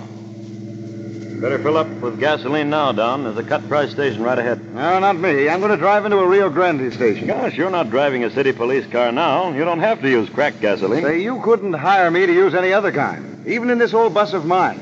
I've had too many sad experiences with cheap gasoline. Well, to save 2 cents a gallon, I'd use any gasoline. Well, that's what I used to think. But when the city switched to Rio Grande cracked for all police cars, well, I could certainly feel the difference in the police car I was driving. Stopped vibrating.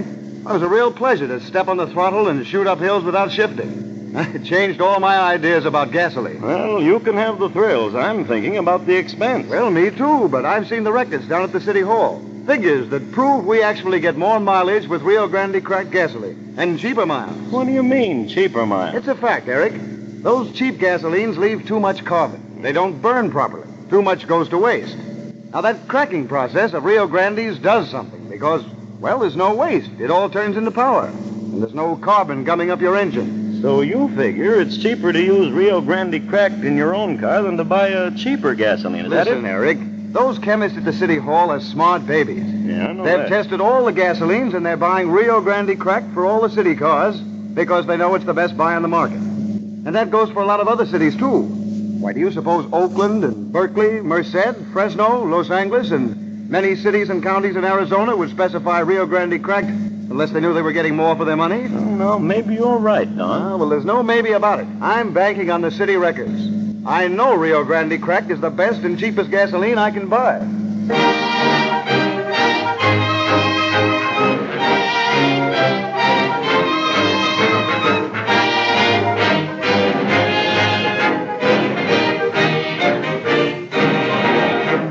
Now it is our pleasure to present Captain C.B. Harrell, head of the Speed Squad of the Los Angeles Police Department. Captain Harrell. Good evening, friends. You have often heard us plead the case of closer cooperation between the various law enforcement agencies. This is no idle preachment.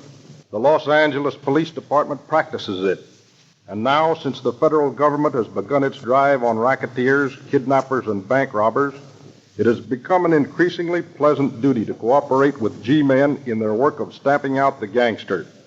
So quiet and unostentatious was the investigation we are about to dramatize for you tonight that few citizens realized at the time that our officers were combating one of the far-flung tentacles of the Pretty Boy Floyd mob. Yet, as you will see, the criminal activities of that late hoodlum and bank robber extended from his midland hunting grounds all the way to the Pacific coast.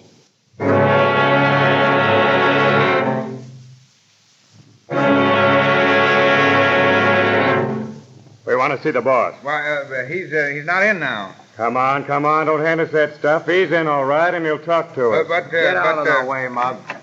Hi. Hello, boys. I was just thinking of you. Yeah, I bet. Hey, won't you sit down? We're only going to take a minute. And what we can say is we're going to say on our feet.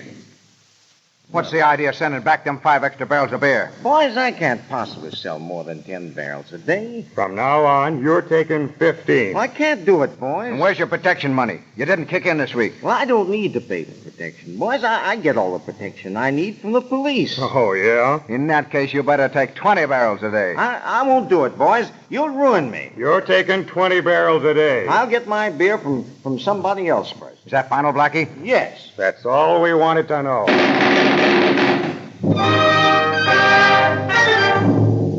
Thus the racket. Prohibition's contribution to criminal history.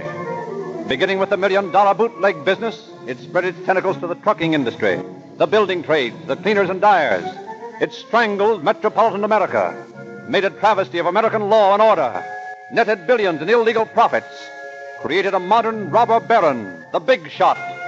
Equipped with armored limousines, surrounded by vicious guardsmen, the Big Shots fought each other for supremacy. Okay, Eddie, slow down. There's Big Tom just coming out of that apartment house. I'm me, all set. Set. Let him have it. Okay, Eddie, get going. Hey, Mike, you bumped off a kid. Well, what's the difference? I rubbed out Big Tom, didn't I? Thus did the vengeful bullets of gangland claim innocent victims. Outraged America clamors for action, but the local authorities are powerless. Then the federal government throws its forces into the battle. At the headquarters of the Secret Service in Washington. You sent for me, Chief? Yeah, got a job for you. Yes, sir. The federal government is going into the wholesale crook catching business. We're going to clean up the racket. On what charges? There aren't any federal laws we can get them on excepting violation of the 18th Amendment. And the government can't appropriate enough funds to bolster up the local enforcement authority. Now, wait a minute. That's all going to be changed. The president has promised to ask Congress for more stringent legislation on a number of charges. But there's one charge we can work on right now. What's that? Violation of the income tax law. These gangsters are making millions, and not a single one of them is paying income tax. Go out and build up a case against them. And the Attorney General will prosecute it to the limit. Yes, sir.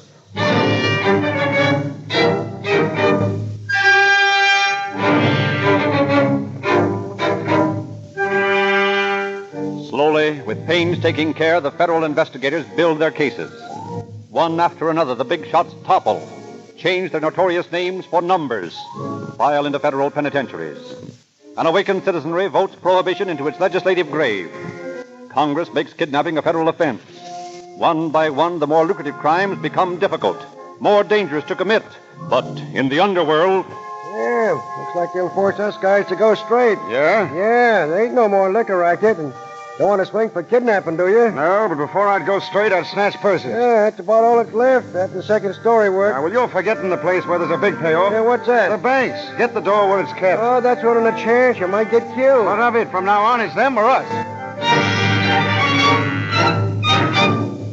So Prohibition indirectly spawned the most daring breed of bank robbers in history. John Dillinger. Babyface Nelson. Pretty Boy Floyd. No cracksmen these, no snooping romantic midnight prowlers. Theirs is the direct method.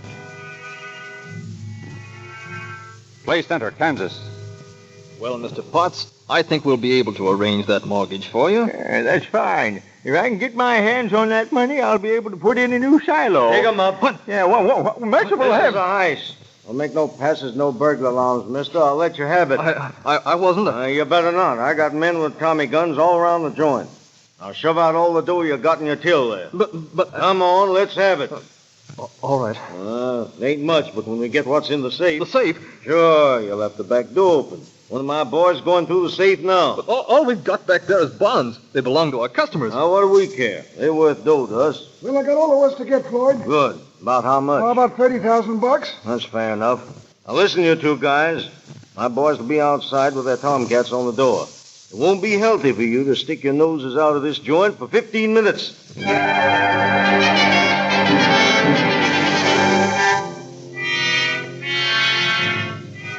And a few weeks later, in Sheldon, Missouri. I'll get this, folks. No cause for alarm. You'll all be quiet. Of course, if anyone gets out of line, I may have to wipe you out. Hey, Pretty Boy, the safe's locked. Is it very big? No, not very big. Okay, get some of the boys and move it out. What? You heard me. We can't open their safe. We'll take it with us.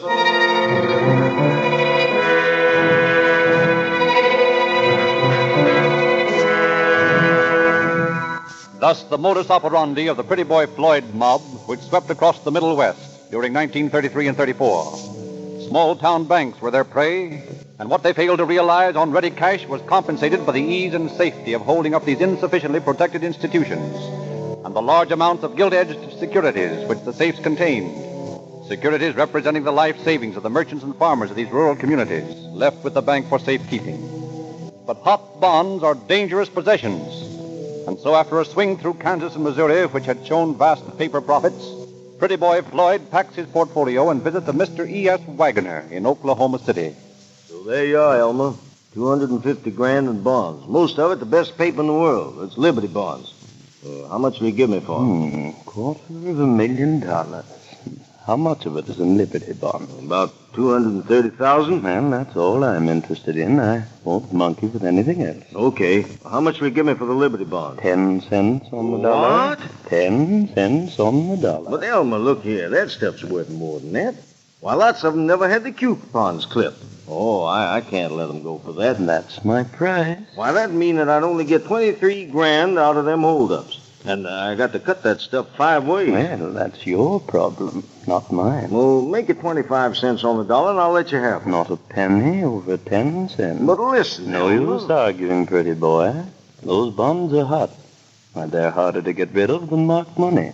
I'd rather float 5 grand of that Lindbergh ransom money than monkey around with stolen Liberty bonds. Why? Why? Because those bonds aren't only numbered, but they have the subscriber's signature on them. Why, you have to commit forgery to get rid of them. Another thing, there isn't a town in 1,000 miles of here where I can unload them. Those banks you lifted them from have flooded the country with descriptions and numbers of the bonds. Yeah, but you ain't going to take no 90% discount when you unload them. You make your profit. Sure I will. How much? That's my business. Well, I think I ought to get more than 10% for them. Maybe you think so. But as far as I'm concerned, I'm not paying more. Maybe you can do better with the Cohen boys. They'll only pay 5. I thought you'd been shopping around. Well, you get a break then. I'll pay 10%, and I'll handle all the stuff you get at that figure. Well, I suppose it's the best I can do. Sure it is. And it's your own fault, too. You guys that are so anxious to make a name for yourself. You're dangerous gentlemen to do business with.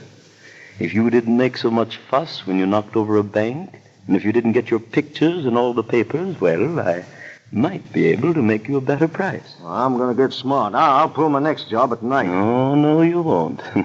You're more interested in your reputation as a professional bad man than you are in a payoff. You can't have both. I don't like your lip, Elmer. If you ain't careful, I'll put you on the spot. And sell out to the Cohen boys at 5%? Oh, no. You're not going to touch me, and you know it. Okay. It's a deal at 10%, but I think it's robbery. Robbery? You're a fine one to talk about robbery.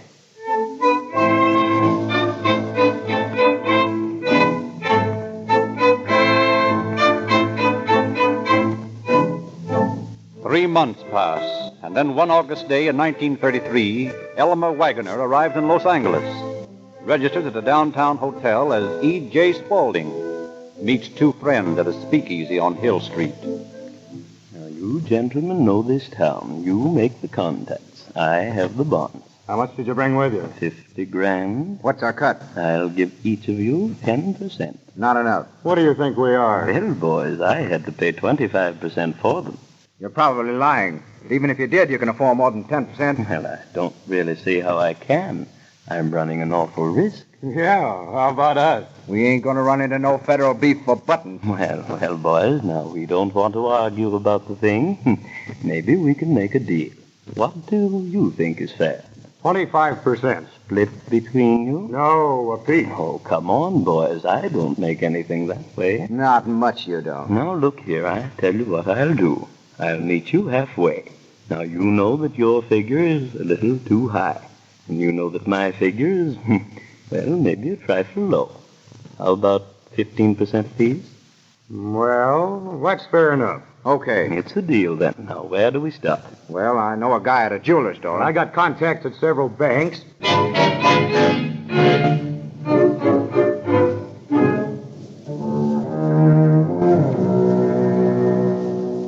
Good afternoon, Mr. Hastings. Why, hello, Mr. Whaler. How's the banking business these days?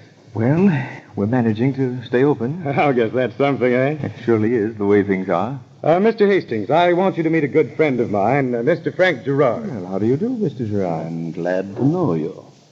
Mr. Gerard has some Liberty bonds, and he needs some ready cash for a little business venture. I thought possibly you could make him a short-term loan on his bonds. Oh, I think that could be arranged. How much did you want to borrow, Mr. Gerard? Well, I'd like to get as near the face value as I can. And how many bonds have you? $14,000 worth. I see. Well, we could lend you $13,000 on that. And that will be fine. For how long did you want the loan? Oh, make it 60 days. Very well. If you'll just step over this way, we'll make out the necessary payments.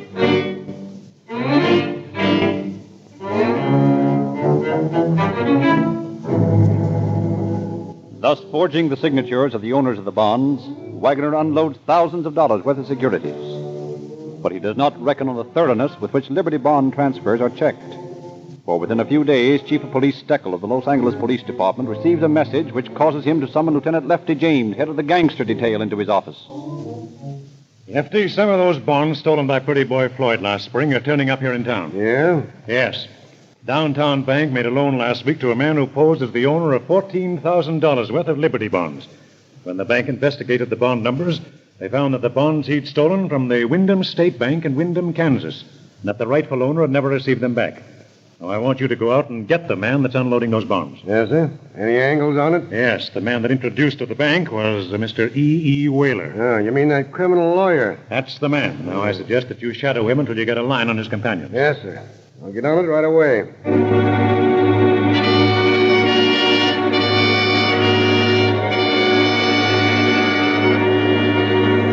For 2 days, Lefty James shadows Whaler, watches him meet with Cole and Wagner. Cole, he knows, is a former member of the Hastings gang in Kansas City, a man who has done time for forgery. With Wagner, he is not acquainted.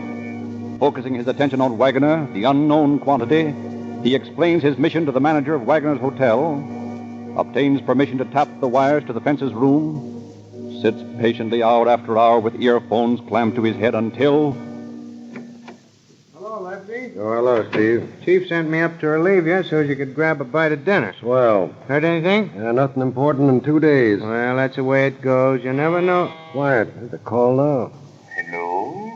Hello, Elmer. This is Elgin Cole. Yes, Elgin. I got a lead on a customer for some of those bonds. Yes?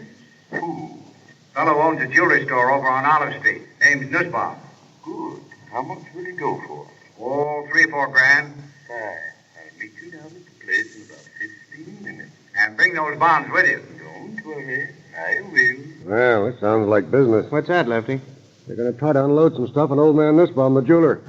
Old man Nussbaum's a friend of mine. Give me that phone, will you? Yeah. Here you are.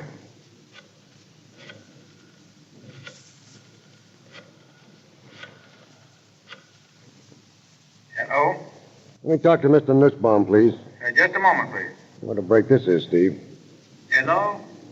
Hello, this is Lefty James, Mr. Nussbaum. Oh, yeah, Lefty. How are you? Fine. Hey, Mr. Nussbaum, do you know a fellow by the name of Elgin Cole? Yeah, I fixed his watch for him a couple of times. I see. Well, he's coming in to sell you some bonds in about half an hour. To sell me some bonds? Yeah. But I don't want any bonds. Maybe not, but you're going to act like you did.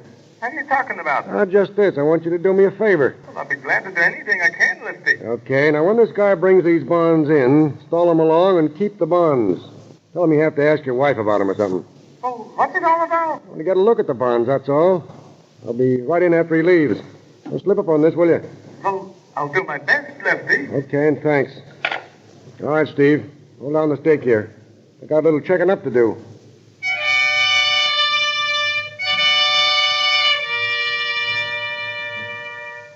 Well, Mr. Nussbaum, did you get the bonds? Did I get the bonds? Yeah, I did. And for the job of that, I had to tell 101 lies. All right. Where are the bonds? Well, right here. But you better not take too much time with him because he said he was coming back in half an hour. I only need 5 minutes. Let's see. Serial number 618. 609, 10, 611, and 12. Issued to Gus Nixon. That's all I need, Mr. Nussbaum. Well, tell me, Lefty, what is it all about? These are stolen bonds. Taken in bank robberies in the Mideast. Stolen bonds? Well, what'll I do when he comes back? Maybe he'll bump me off. No, I don't think so. Tell him you decided not to buy them. But he might decide to take me for a ride. Just to be sure there's no rough stuff, I'll post one of the boys outside. Well, I'll feel better that way. Okay. I'll take care of it. And I want to thank you for your help. Glad to help you any time, Lefty. Only next time, don't let it be mixed up with gangsters. Okay, Mr. Nussbaum.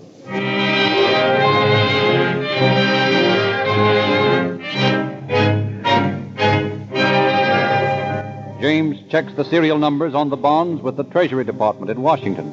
Quickly, he receives a reply. Well, Chief, I'm on the right track. Well, how's that? Washington reports that the serial numbers of those bonds this fellow Spaulding was trying to sell were stolen from the Osho, Kansas State Bank. Great work. When are you going to arrest him? As soon as I find out how much of the stuff he's got with him. Yeah, that's right. We want to reclaim as much of the property as we can. Yes, sir. I'm going to stick on that tapped wire, and as soon as I get a chance, I'm going through that bird's room.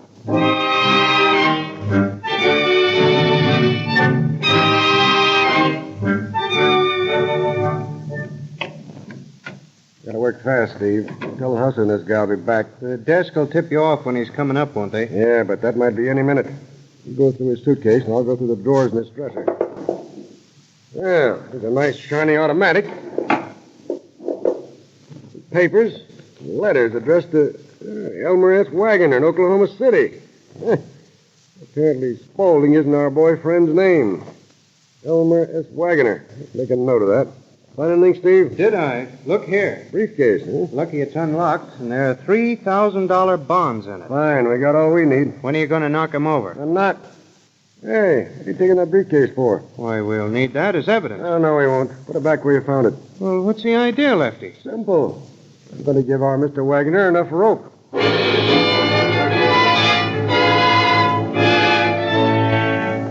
I don't get you at all, Lefty. Letting that guy go? I'm not letting him go, Steve. What good is he to us with only $3,000 worth of stolen bonds on him? If we pinch him now, we'd never locate the rest of the stuff. Oh, I'm beginning to get it. Wait a minute. There's a call coming in. Hello, Wilder. I just called up to say goodbye. When are you leaving? From the 8 o'clock plane tonight. Be back soon? Yes, in about 2 weeks. Bringing some stuff back with you? Sure thing. How much? $200,000. I'll have the customers for you. All right, Whaler. See you later. So long, Elmer. Well, Steve, there you are. What's that? Mr. Spaulding, alias Wagoner, leaves tonight for Oklahoma City on the 8 o'clock plane. He's back in 2 weeks with $200,000 worth of stolen bonds. Better than arresting him with $3,000 on him, isn't it? I'll say. Now, look, Steve. I'm going to stay on this wire till he checks out. There's some things I want you to do. Yeah, what's that, Lefty? First, see that the cab that takes Mr. Wagner to the airport is driven by a copper disguised as a cab driver. You tell him not to let Wagner out of sight till he takes off. Then have him report to me at headquarters. Right. Wire the Oklahoma City authorities. Tell them to shadow Wagner from the moment he lands and tip us off when he leaves for Los Angeles again. Okay? Okay.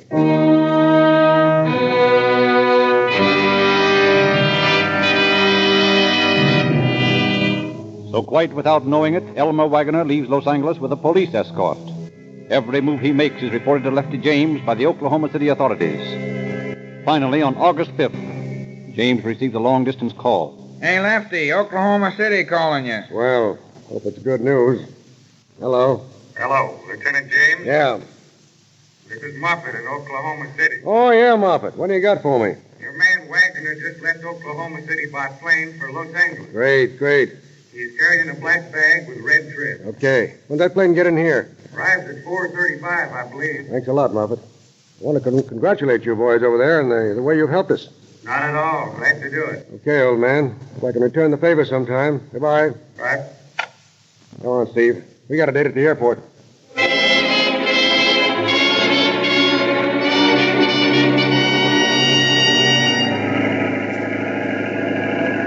Hey, is that the plane from Oklahoma City coming in? Yes, it sure is. Okay, Steve. Keep your eye peeled for a black bag with a red trim. Right. The guy that carries it'll be Wagner. You all set? All set. Hey, they're rolling the steps up now. The door's opening. Now, there he is. First one out. He must be in a hurry. Come on, Steve. Just a minute there, friend. Well, you speaking to me? Yeah. I have a little talk with you. Well, I'm in a big hurry. Not that big a hurry.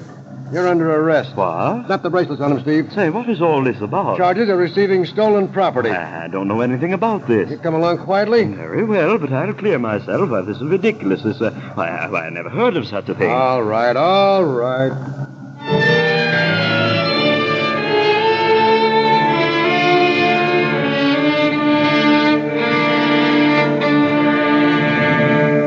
Well, Mr. Wagner, now that you've had some time to think it over, what have you to say? Nothing. I'm innocent, that's all. About those $91,000 worth of bonds in your suitcase. Oh, those? Well, I can explain those. Yeah, well, go ahead. Well, they belong to a friend of mine. He asked me to bring them to Los Angeles for him. A stolen bond. Oh, are they? Yeah. How do you explain that? Well, as a matter of fact, I knew that they were stolen, but my friend gave them to me. What was your friend's name? Well, I just knew him by the name of Babe. Now, listen, Wagner, stop lying. We know all about you. Been on your trail for weeks. You got both of your accomplices, Elgin Cole and E.E. Whaler, in jail right now. I don't know what you're talking about. Okay. Dummy up if you want to. Let me tell you this. You've got a case against you can't beat. They're placing you under a $100,000 bail. They're going to hold you right here till they put you away for good. There you are. Take it or leave it. The case is so good we don't even need a statement from you. You're in a spot. You're going to the pen. No amount of lying can save you.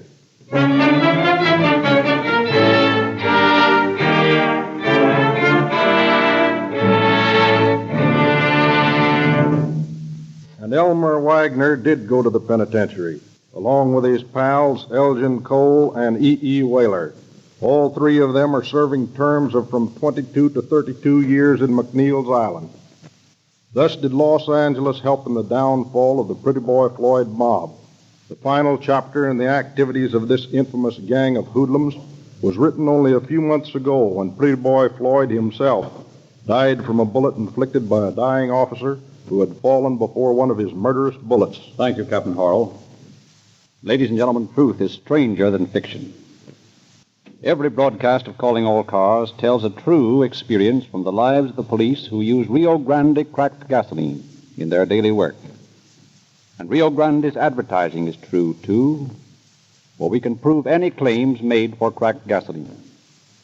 It is absolutely true that only in Rio Grande gasoline can you get all the benefits of the patented Sinclair cracking process, the very last word in petroleum refining. It costs you no more. Try it tomorrow.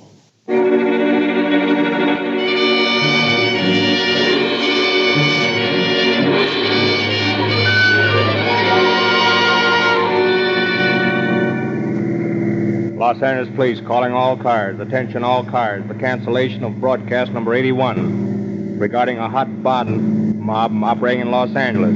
This gang is now in custody. That is all. Berg.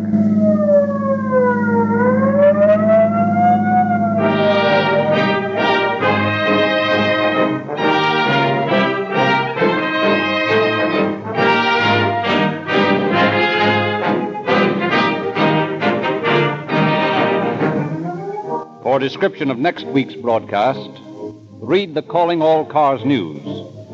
Get your copy free from any Rio Grande service station.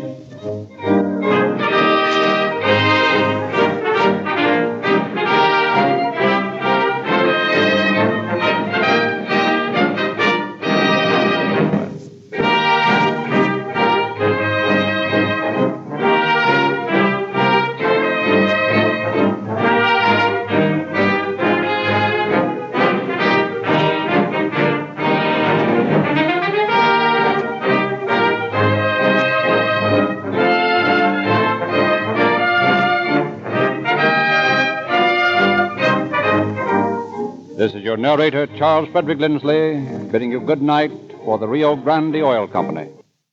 And there you go, going back 91 years, June 11th, 1935, here on Classic Radio Theater with Wyatt Cox. Up next, Dana Andrews and the American Kremlin.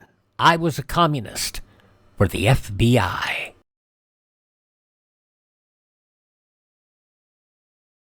Alert Americans will heed history's lessons. Throughout history, surprise has had a leading role in military disasters.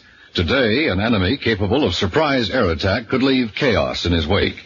That's why you should be in the Civilian Ground Observer Corps, volunteering a few hours a week to guard our skies. Be a ground observer. Contact your local civilian defense office. Now on Classic Radio Theater with Wyatt Cox, Dana Andrews as undercover agent Matt Cvetic in I Was a Communist for the FBI. This goes back 74 years, June 11th, 1952. I was a communist for the FBI.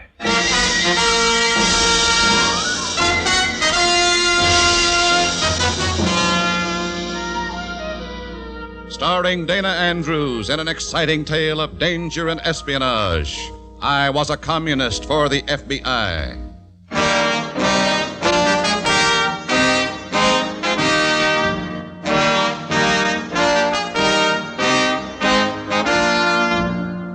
From the actual records and authentic experiences of Matt Cvetic come many of the incidents in this unusual story.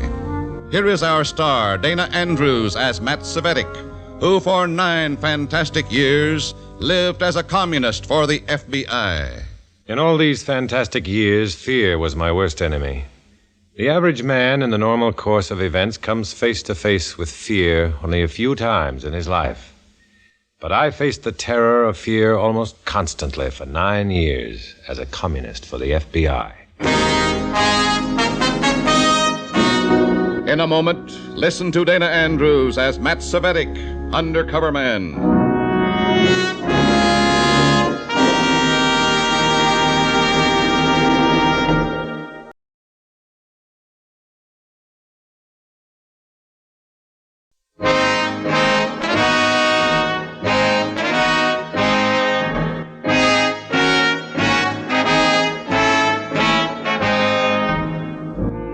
Here is Dana Andrews as Matt Cvetic, Undercover Man. This story from the confidential file is marked The American Kremlin.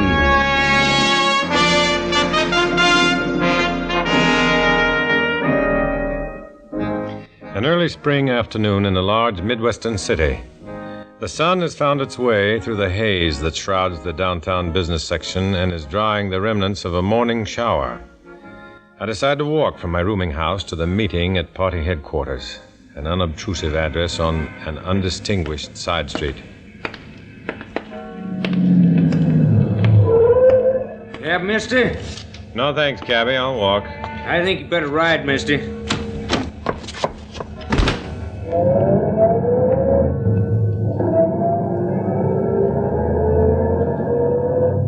Pin 4 is 7. 7 is a lucky number. You're clear. No one following. Why the emergency contact? 2 top agents the MVD have been smuggled into the country. Their job to close any loopholes in party machinery. Who are they? We don't know who they are, what they look like. But so far they've been efficient. Too efficient. 2 of our New York contacts disappeared. There's a chance these agents are here right now. You see them, we want them. Now don't waste any time calling your contact. Anything to report? No. Okay, you can let me out.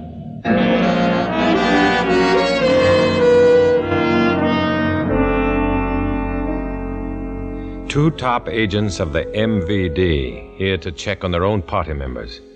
They're never sure of themselves or the people who work for them and with them. For how can you really trust a man who's a traitor to his own country?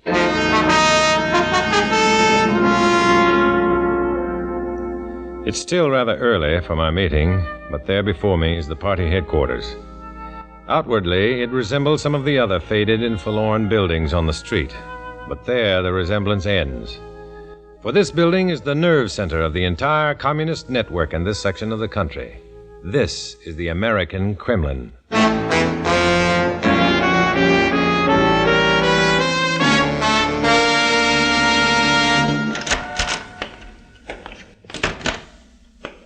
Comrade Barstow?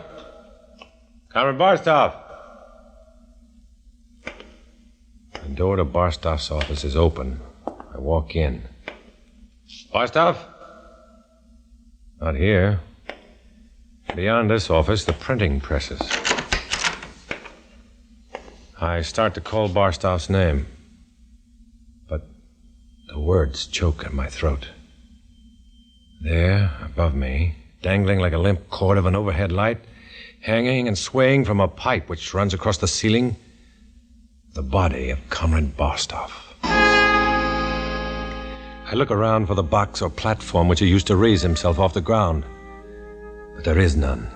The floor beneath his swaying feet is clear. This isn't suicide. This is murder.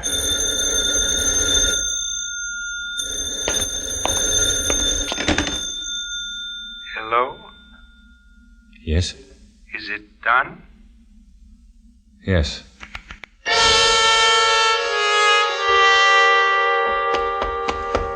I stagger wildly out of the building. gasping for air. Sure, I'm scared. I didn't recognize that voice on the other end of the phone. Let's hope I wasn't recognized either. Why did I answer it? Call it an automatic reaction. A phone rings, you answer it. Just like you see a body swinging from a pipe and you know it's murder. Except in this case, there's a frame attached to it, and I could be the picture inside. I can't understand why the building is empty. The presses should be rolling a symphony of inky lies, and some of my beloved comrades should be at the door. Of course. This is Sunday, and even a communist sometimes takes advantage of a decadent bourgeois custom, like not working. I walk around the block, and then I spot Comrade Cover, the local party leader, entering the building I just left, the American Kremlin.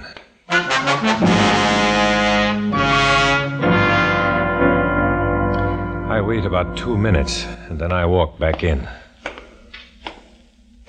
Who's there? Oh, it's me, Comrade Cvetic. Quickly, lock the door and come back here.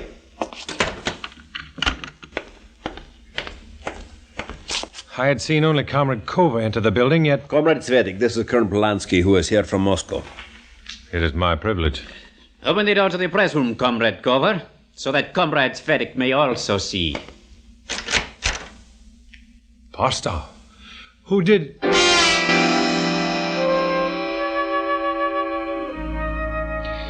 Either my eyes are playing tricks on me, or else I didn't get a good look the first time. For there, under the swaying feet of Comrade Barstov, is a box. Yes, Comrade Cvetic. Barstov realized that any weakness in our party structure is dangerous to the entire cause. You may close the door, Comrade Kover. Comrade Cvetic, Colonel Polanski has asked me to recommend a man to take Bartov's place. I have recommended you.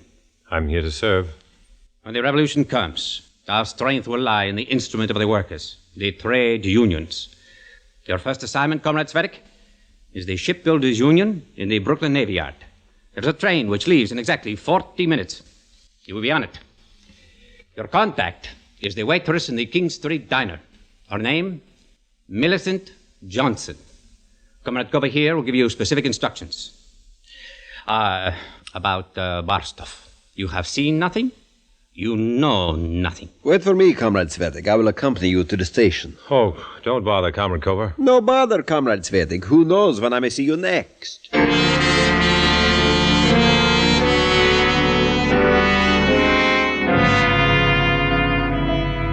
He helps me pack.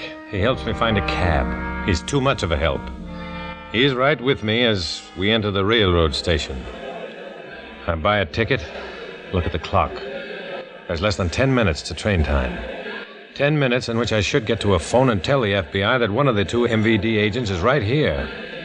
But how to do it without arousing suspicion on the part of Comrade Kover, who is being most solicitous and most comradely. Comrade Kover, will you watch my bag while I wash my hands? Sure, go ahead.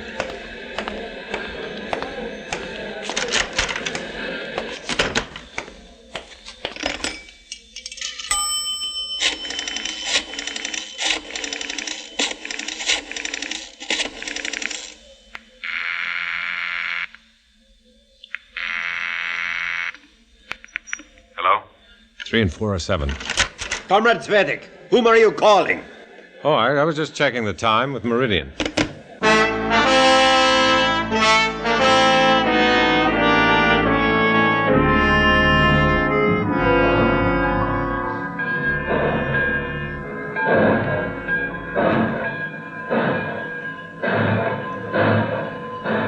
The last thing I see as the train picks up momentum and speeds out of the station is Comrade Kover standing on the platform and smiling goodbye. I've been cornered, boxed and shipped. 8 hours before the train arrives in New York. 8 hours before I can get to a phone, contact the FBI, and tell them the MVD agents have arrived.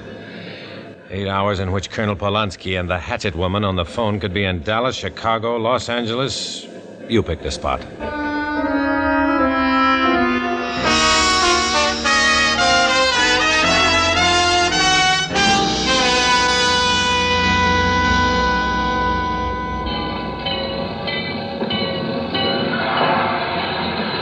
Penn Station, a canyon of noise and activity.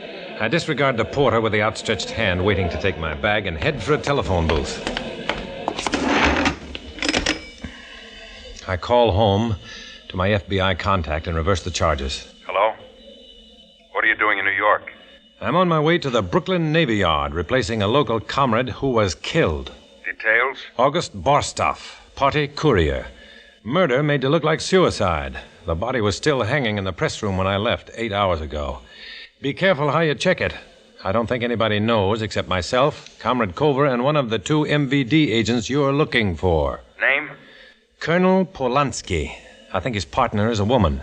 What's my Brooklyn contact number? Your Brooklyn contact number is...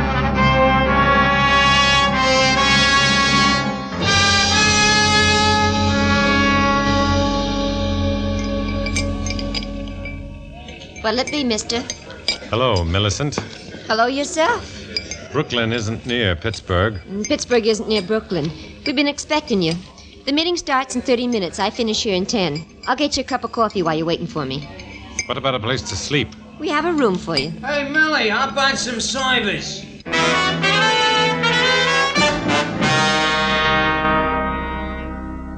Brooklyn headquarters is an innocuous 3-story brownstone a couple of blocks from the waterfront.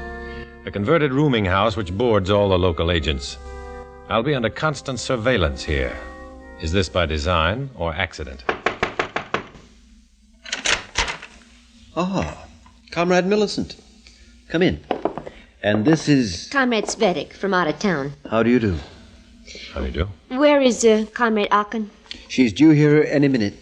She, Comrade Smith? Yes, Comrade Hedvig Aachen, one of our most brilliant party members. Direct from the Stalin Institute. Are you discussing me? Ah, Comrade Aachen, this is Comrade Cvetic. Where is Barstow? I'm taking his place. Comrade Smith, how did he get here? Comrade Millicent brought him. How do we know he's not an FBI spy? He identified himself correctly. So, but how do we know? Oh, this is childish. You can check me whenever you please. I'm here to carry out a mission. Which is? The Shipbuilders Union. I'm satisfied. Comrade Millicent, you have contacted one of the union men? Yes, Hans Martin.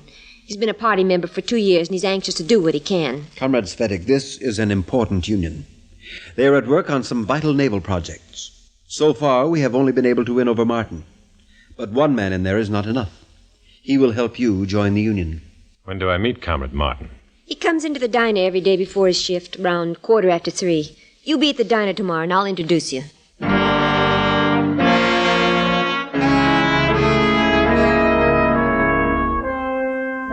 There are other items on the agenda, so I just sit back and listen. I listen and look and catalog their faces. What is the connection between Hedvig Aachen and Comrade Barstow? Was she the voice on the phone? There being no further business to discuss, the meeting is adjourned. Comrade Cvetic, may I speak with you alone? What about? Alone. Come into the hall.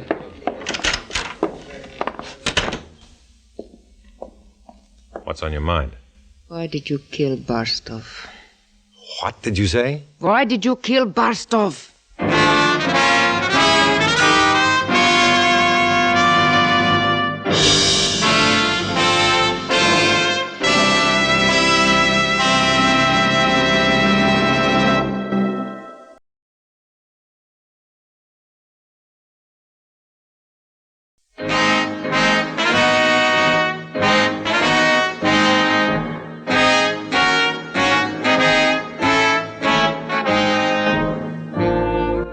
Back to Dana Andrews, starring as Matt Cvetic in I Was a Communist for the FBI, and the second act of our story.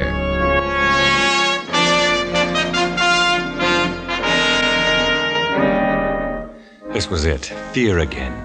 Fear projected by the cold, deadly, accusing voice of Comrade Hedvig Aachen. Why did you kill Barstow? I had to stall for time. The best defense is an aggressive offense. I grabbed her arm and replied, "What did you say?" Why did you kill Barstow? Let go of my arm. You're hurting me. Come on. Let go. Let go. What is the meaning of this? Come on, Comrade Aachen. Repeat what you just asked me. You fool. I said repeat what you asked me. I will hear it from you, Comrade Cvetic. She asked me why I killed Barstow. Comrade Aachen, you place yourself in a very bad position with such a question. How many times have you seen Comrade Barstow? And under what circumstances?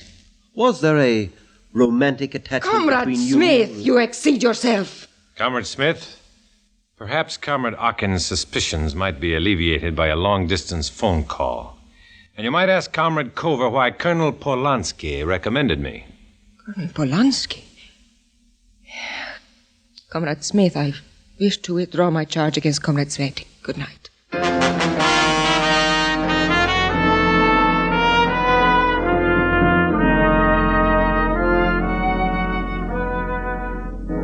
The next morning, I use an empty cigarette pack as an excuse to get out of the house and call my Brooklyn contact.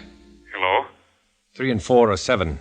7 is a lucky number. Have you made contact? I'm living at local headquarters. Nothing to report as yet.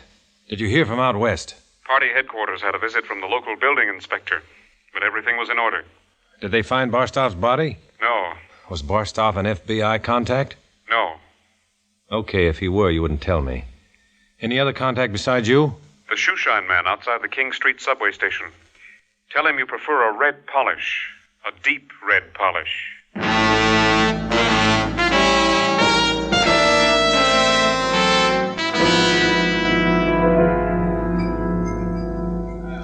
Three o'clock, and I'm sitting at a table in the corner of the diner. And over in the opposite corner, a fat, paunchy individual blows the steam off a spoonful of soup.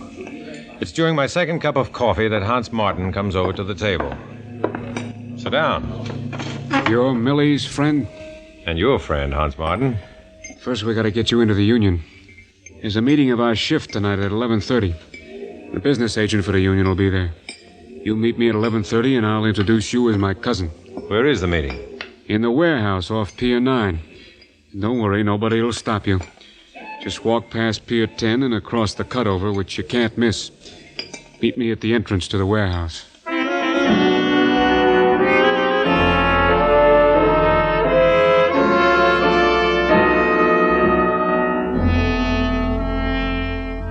I walk out of the diner with Hans Martin. Walk him partway back to the pier.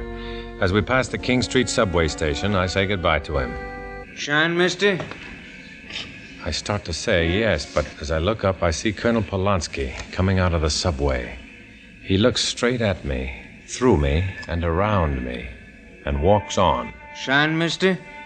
Well, yeah, I prefer a red polish, a deep red polish. Oh, well, my cab driver from home, how come? I had a feeling out there that you might be heading into something. I can't get over the feeling of being watched. I sit back in the shine chair and let my eyes wander. Sure enough, across the street is the fat man who had been blowing steam from his soup spoon in the diner. Anything to report? Colonel Polanski. What about him? Can't talk, being watched. Well, there you are, sir. The other shoe, please.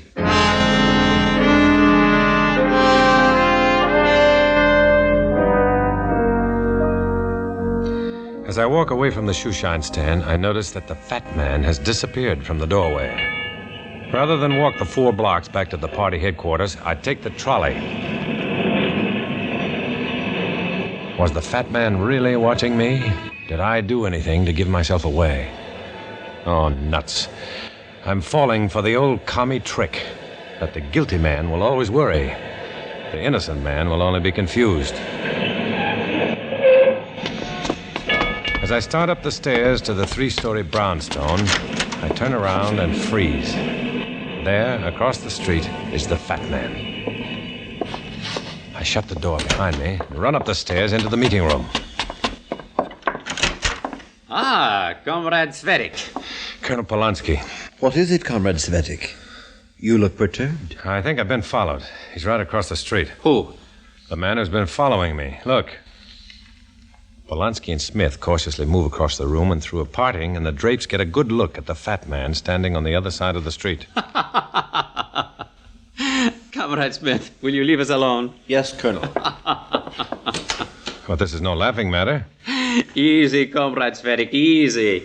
I watch as Colonel Polanski lowers and raises the window shade twice, and then see the fat man across the street come up the steps and into the brownstone house. A minute later, the door to the room opens again, and he waddles into the room and smiles at me with the lower part of his face His eyes can never smile. Kommissar Turen, this is Comrade Cvetic. Commissar, I'm honored. So, it is you who have taken Comrade Bastov's place.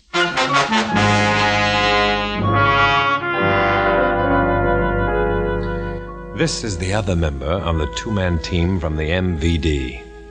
This is the voice on the telephone. I watched you handle your contact in the diner, and I'm very pleased to know that we have such workers in the party. Good. Comrade Cvetic, what have you arranged? I'm to meet Hans Martin on the pier tonight at 11:30. He's introducing me as his cousin to the business agent of the union.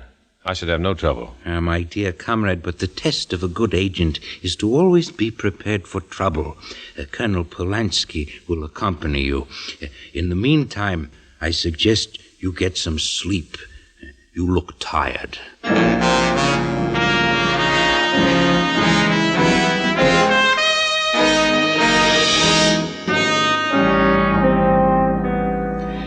At exactly 11, Colonel Polanski knocks on the door of my room and takes me down to the car he has rented especially for the occasion. He opens the back door for me, and there is Commissar Turin. Oh, come in quickly, Comrade Cvetic. The night air is a bit cold.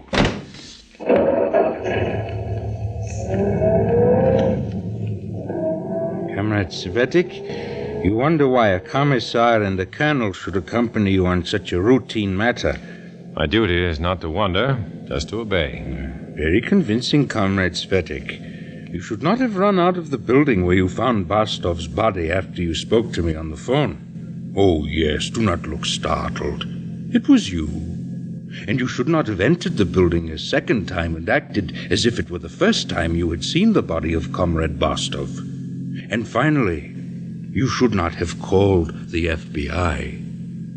This is some sort of joke. I don't get it. Oh, come now, Comrade Cvetic, spy, traitor, fascist tool of the FBI. Let us put an end to pretenses.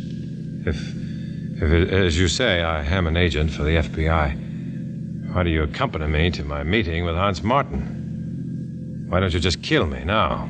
You have an appointment with him. If you do not appear, he will ask questions. Commissar, we are approaching Pier 10. Turn your lights off. Why was Comrade Barstow killed? Let us say he served the cause. Served the cause? Yes. To trap any traitors in our ranks. And we did trap you, didn't we? I shall put it all in my report tomorrow. Moscow will be pleased.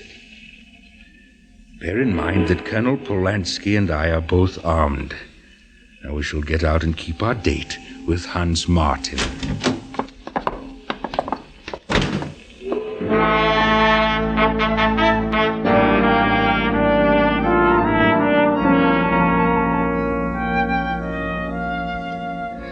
The shrill whistle of the tugs, a basso boom of the larger vessels are playing a funeral dirge across the night winds of the Brooklyn waterfront, carrying the coffin to its final resting place. You think you get accustomed to staring death in the face only.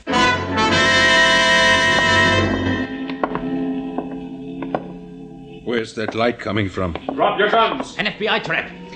This is my cue. I make a dive for shelter behind some piling. I miss my target. Find myself choking.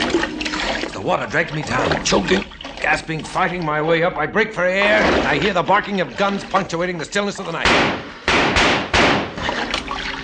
There's an eerie quiet, and then... Cvetic, are you all right? Just a little wet, that's all. Here, grab this rope and I'll pull you out. Thanks.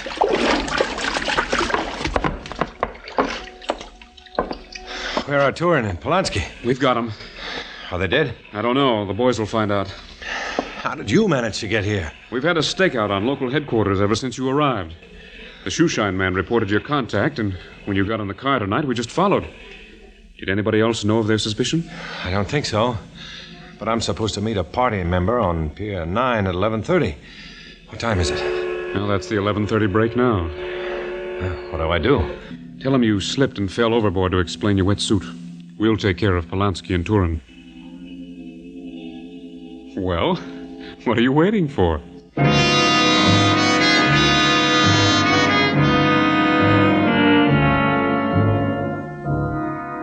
As I make my way to Pier 9, the calm of the waterfront is as before, as if those gunshots had never been, as if Polanski and Turin had never been.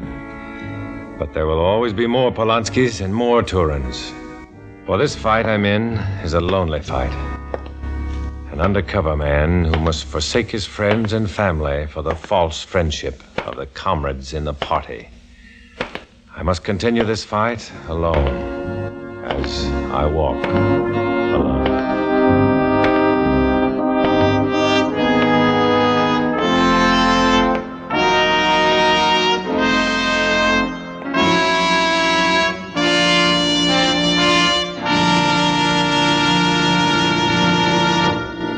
Dana Andrews will return in just a moment.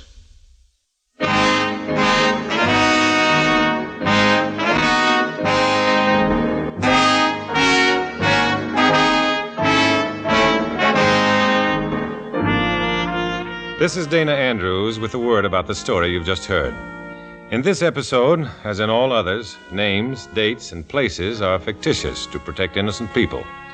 However, party headquarters, described as the American Kremlin, did exist, and similar places will continue to operate in this country until we won the fight against communism. Next week, another exciting adventure based on Matt Cvetic's experience as an undercover man, a communist for the FBI. So join us, won't you?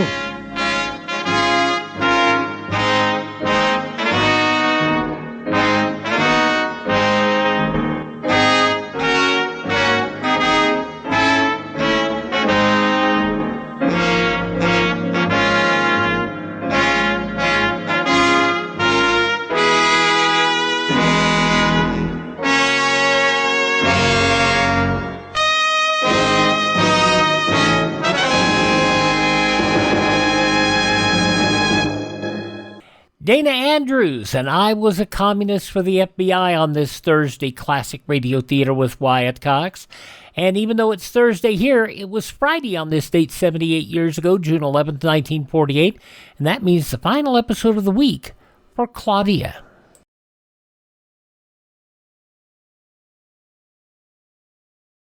Driving tonight? Then remember this. Most highway deaths are caused by two temptations, to cut out of line and to go too fast. Crossing the center line of the road is more dangerous than you realize. Statistics prove it. Excessive speed is just as dangerous as officials say. You can predict your own impulses, but you can never predict the other drivers when driving tonight. Drive cautiously, please. We wrap up this episode of Classic Radio Theater with Wyatt Cox with an episode of Claudia. This goes back 78 years ago, June 11th, 1948. Your Coca-Cola bottler presents Claudia, based on the famous play and novels by Rose Franken. Brought to you transcribed Monday through Friday by your friendly neighbor who bottles Coca-Cola. Relax, and while you're listening, refresh yourself. Have a Coke. And now, Claudia. La la la la la da dee dee dee. Claudia, why are you so fidgety? Who's fidgety? You are fidgety. Am I?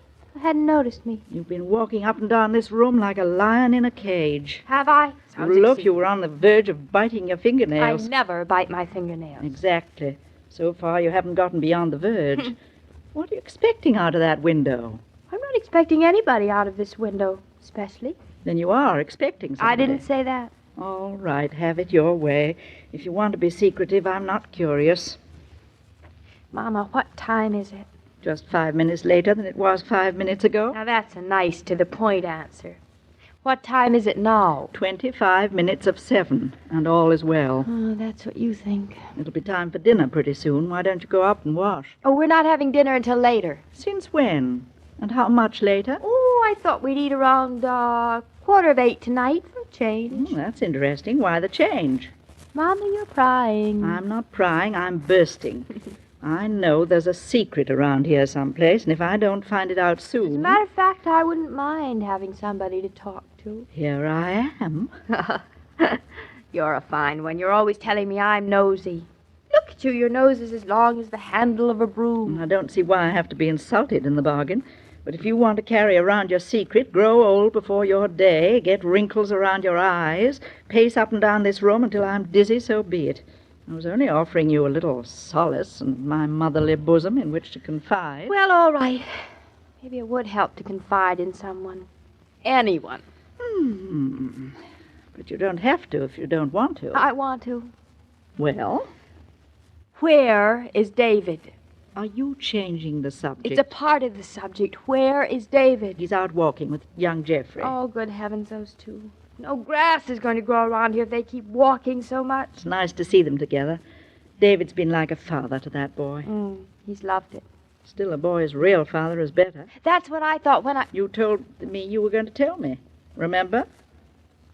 Where is Mrs. Killian? Claudia, I am not a witness on the stand. This is not 20 questions. You were going to tell me what's on your mind. She's still upstairs resting? I think so. She and Jeffrey get along like mother and son today, don't they? Not very surprising, considering that's what they are. But they weren't really, till today. To think that I brought them together. Pretty wonderful of you. I think so. Here for 16 years, they've been more like aunt and nephew, and one night under our roof. I know, like mother and son. Now, Claudia, I'm ready to listen. To what, Mama? I've been talking. I give up. I'm not curious anymore. I'm just plain exhausted. Even if you were to tell me your great, wonderful secret, I wouldn't be interested. It's not great, and it's not big, and it's not wonderful. Mama, I did something awful today. Is that so unusual? But this is especially awful. This was the sort of thing a maiden aunt would do, or a meddling sister-in-law. You're making great sense. I am. That's the worst part of it. Well, meddling aunt, what was it? And mind you, this is the last time I'm going to ask. Mama, I called up Roger. Roger Killian? Yeah. What's so terrible about that? I called him up in Chicago. That's a little extravagant, but not a crime. Oh, you haven't heard the half of it. The other half is an awful long time in coming. I told him to get on an airplane and come here right away. Come here? To Eastbrook? Yes. But, Claudia, Mrs. Killian is here. I know. And you know that Roger and Mrs. Killian, well, they aren't exactly anxious to see each other. I know that, too. Well, no wonder you're fidgety. Now, I'll be on the verge of biting my nails. I thought that maybe if Roger and Mrs. Killian met under our roof, they'd sort of be like husband and wife again. And if they would, it would be marvelous, because Jeffrey really needs a father and mother more than anything. Mama, don't just sit there. Say something. I have nothing to say. Well, I don't see what's so terrible about what I've done. After all, I can invite people to my own house, can't I? I thought I'd brought you up to mind your own business. All I did was put 2 and 2 together. 2 and 2 have nothing to do with it. You're trying to put a man and his wife together. A man and his wife who are old enough to know whether they want to be together or not. That's just it. I don't think they do know. They haven't been together for such a long time. Maybe they've forgotten how nice it is. Don't judge everybody else by your own experience. Your husband happens to be a very patient and understanding man. Oh, I knew you'd be angry with me. And if you're angry with me, you can just imagine what David will be. Livid. I don't know how to tell him. Just tell him. David hates meddlers, and I promised him on the altar I wasn't one, but, well, I just couldn't help myself. I think it's miserable for Roger and his wife not to have a home when they have such a nice son as Jeffrey. Claudia, has it ever occurred to you that maybe Mr. and Mrs. Killian are happier apart than together? Of course it occurred to me. What do you think I am? I'd rather not say. They're both so nice. Mrs. Killian's really very nice, too. When you get behind the part of her that isn't so nice. And they're both lonesome. So I thought I'd give them half a chance. You're giving them more than half a chance. You're giving them a whole chance. Did you tell Roger that he'd find his wife here? No, but I was going to, but I didn't. Oh, this is all very cute. Well, when is Roger getting here? Oh, it's time I went to the station. Maybe I should just sort of sneak in the car and drive off without telling David. 2 wrongs don't make a right. You know you're not allowed to drive the car anymore. You're a big help. Why can't you drive? Thank goodness I never learned. Hello, ladies. Hello, David. Now, what's the matter with you two? You look as if you'd been discovered planning a murder or Now, something. that's a silly thing to say. Remarkably observant of you, David. David, are you doing anything now? I am about to light my pipe. I mean, are you doing anything important? Are you insulting my pipe again? I mean, do you mind lighting it in the car? Is that where the matches are? Oh, you're a big help, too. You're so silly. David, how would you like to take me for a drive? Isn't it time for dinner? Heavens, no, why, it's early. Claudia means dinner's late tonight. Oh, it is? Why? Because I want to go for a drive with my husband in the car. What's so awful about that? A little unusual. I'm hungry. Oh, you can munch a piece of Zwieback on the way. On the way where, Zwieback? On the way. On the drive that we're going to take. Are you trying to tell me something? Oh, you're so bright. I'm trying to tell you that I need some toothpaste, so I want to go downtown. Well, I'll go and take your teeth with me, or we'll go after dinner. Let's go, and I go now? Well, our teeth can wait. Oh, you're impossible. Here, I throw myself at your feet. I propose that you take me for a little drive, just the two of us, with a little privacy, and you reject me. I am offended. Mother, your daughter is nuts. This is only the beginning, David. Do me a favor. Take her out of here. Thank you, Mama. Well, I don't like to hurt her feelings and make her think I don't want to be in her company, so all right, let's drive. Phew. But no monkey business. Here we go, Mama. You still haven't told him, Mrs. Batinsky. I wish I knew how I were going to. I would like to see the scene at the station. That's something I'd really like to see. Maybe that's it, Mama. Maybe I shouldn't tell him. Maybe I should just lead him by the nose to the station and let it all happen right there in front of him. You don't mind if we just sit here at the station a few minutes, do you, David? Oh, no. No place I'd rather be sitting than in front of Eastbrook Station. I mean, It's such a nice station to sit in front of. oh, yes, it's lovely. What are we doing here? Just sitting. Darling, I am not a half-wit. You're not? No. I'm not deaf and dumb and blind. I know something is cooking, and if you don't confess, I'll wring your neck. David, did you hear a train? Who are we expecting? Why do we have to expect somebody? Don't you just No. like driving me? We bought the toothpaste. We had a lovely drive with you staring out the windows if you expected to see ghosts. Oh, not ghosts. It was charming, yes. I wish I were going to see a ghost. Anything would be better than... Then who? David, whatever you're suspicious of, you're right. Claudia, I know I'm brilliant. I know I'm the most understanding husband in the world. I know I can usually guess just exactly what you're thinking. And I pledge you I won't be angry. So get it off your chest. Not my chest, it's my conscience. Do you hear a train? Well, if it's a train that's on your conscience, no wonder you're finding it difficult to talk. There it is. I knew I heard it. Well, darling, you don't have to look so upset. Oh. If you've invited someone up here for a weekend, it's perfectly all right with me. Now, you won't forget that, will you? Promise. And if it's a surprise, I'm sure it's a good one. And nothing for you to worry about. Well, hold on to your hat. Come on, darling. Quick, tell me. Who is it we're meeting at the station? I don't want to act like an unwelcome host. Oh, it's somebody you like very, very much. Fine. As a matter of fact, it's somebody you know very, very well. Good. As a matter of fact, it's Roger. Roger? David, please don't look like that. You invited Roger Why here? not? You invited him here lots of times yourself. I know, but this is a lot different. His wife's here. You know they don't exactly spend so much time together. Well, his son is here, too, and it's about time they did. Oh, this was the big plot. David, you'll help me, won't you? You got into this yourself, now you help yourself. You see, I thought that if Roger and his wife could sort of meet under our roof, well, they could sort of see how nice it is to be under one roof. I always thought there was a fair resemblance between you and Cupid. There he is now getting off the train. Did you tell him that Mrs. Killian was here? Well, I thought you'd rather tell him that. Coward. Well, you're so much closer to him than I am, and when a man meddles, it never seems just like meddling, does it? Oh, Roger, here we are. He's going to get his bags. He'll be right with us soon enough. Now, don't David, rush I him. feel devastated. I feel as if I'd done something awful. I feel as if I put the mouse in a trap. That's where mice belong. But is Roger going to mind being a mouse? I think in the end, Roger might even be grateful for the trap you've set. You do? Now, this is no suggestion for what you're to do at this sort of thing again, but for once, I take off my hat to you. Oh, David. I've been so worried. I've been acting like such a big cheese.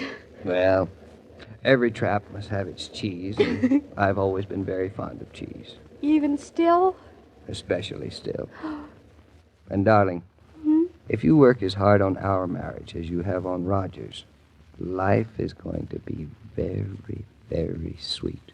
Life will be, darling, because you are. Come on, let's go meet Roger. And you can tell him about his wife. Dum dum dum dum dum dum dum dum. La la la la la la la la la la la la. Within the last few years, more and more factories and offices have installed Coca-Cola coolers so that people on the job can work refreshed. But many homemakers forget that they too deserve the pause that refreshes. You use up a lot of energy at your household tasks, and it's a good idea to stop for ice-cold refreshment. Moreover, it takes just a few minutes if the refrigerator is well stocked with Coke. Bring a carton home from the store today and supply your home cooler with delicious enjoyment. Mr. King. Oh, Mr. King, how did everything go at the station? Oh, smooth as pie, Mrs. Brown. That daughter of mine, she'll give me heart failure one of these days. The things she does. Imagine inviting Mr. Killian up here and not telling anyone. So far, so good. I'm just kind of waiting to see what happens. I hope the results are worth the anguish. It's going to be quite a weekend with Mr. and Mrs. Killian and Jeff all in the house. Well, I wish I could be here to see it, but the best I can do is to say that I'll be back on Monday. By Monday, Mr. King, the die will be cast, or the cast will be dead. Well, that's what I'll be here to find out. See you then, and good luck. Thank you. We'll all need it. As I was about to say, every day, Monday through Friday, Claudia comes to you transcribed with the best wishes of your friendly neighbor who bottles Coca-Cola. So listen again Monday at the same time. And now this is Joe King saying au revoir. And remember, whoever you are, whatever you do, wherever you may be, when you think of refreshment, think of Coca-Cola. For Coca-Cola makes any pause the pause that refreshes. And ice-cold Coca-Cola is everywhere. These programs star Catherine Bard as Claudia and Paul Crabtree as David, and the entire production is supervised and directed by William Brown Maloney.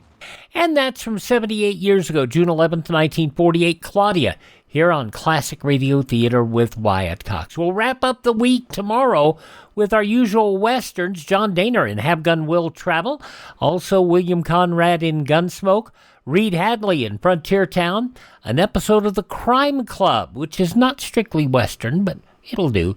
Death is a Knockout, and Lum and Abner as they continue work on the Pine Ridge Planetarium.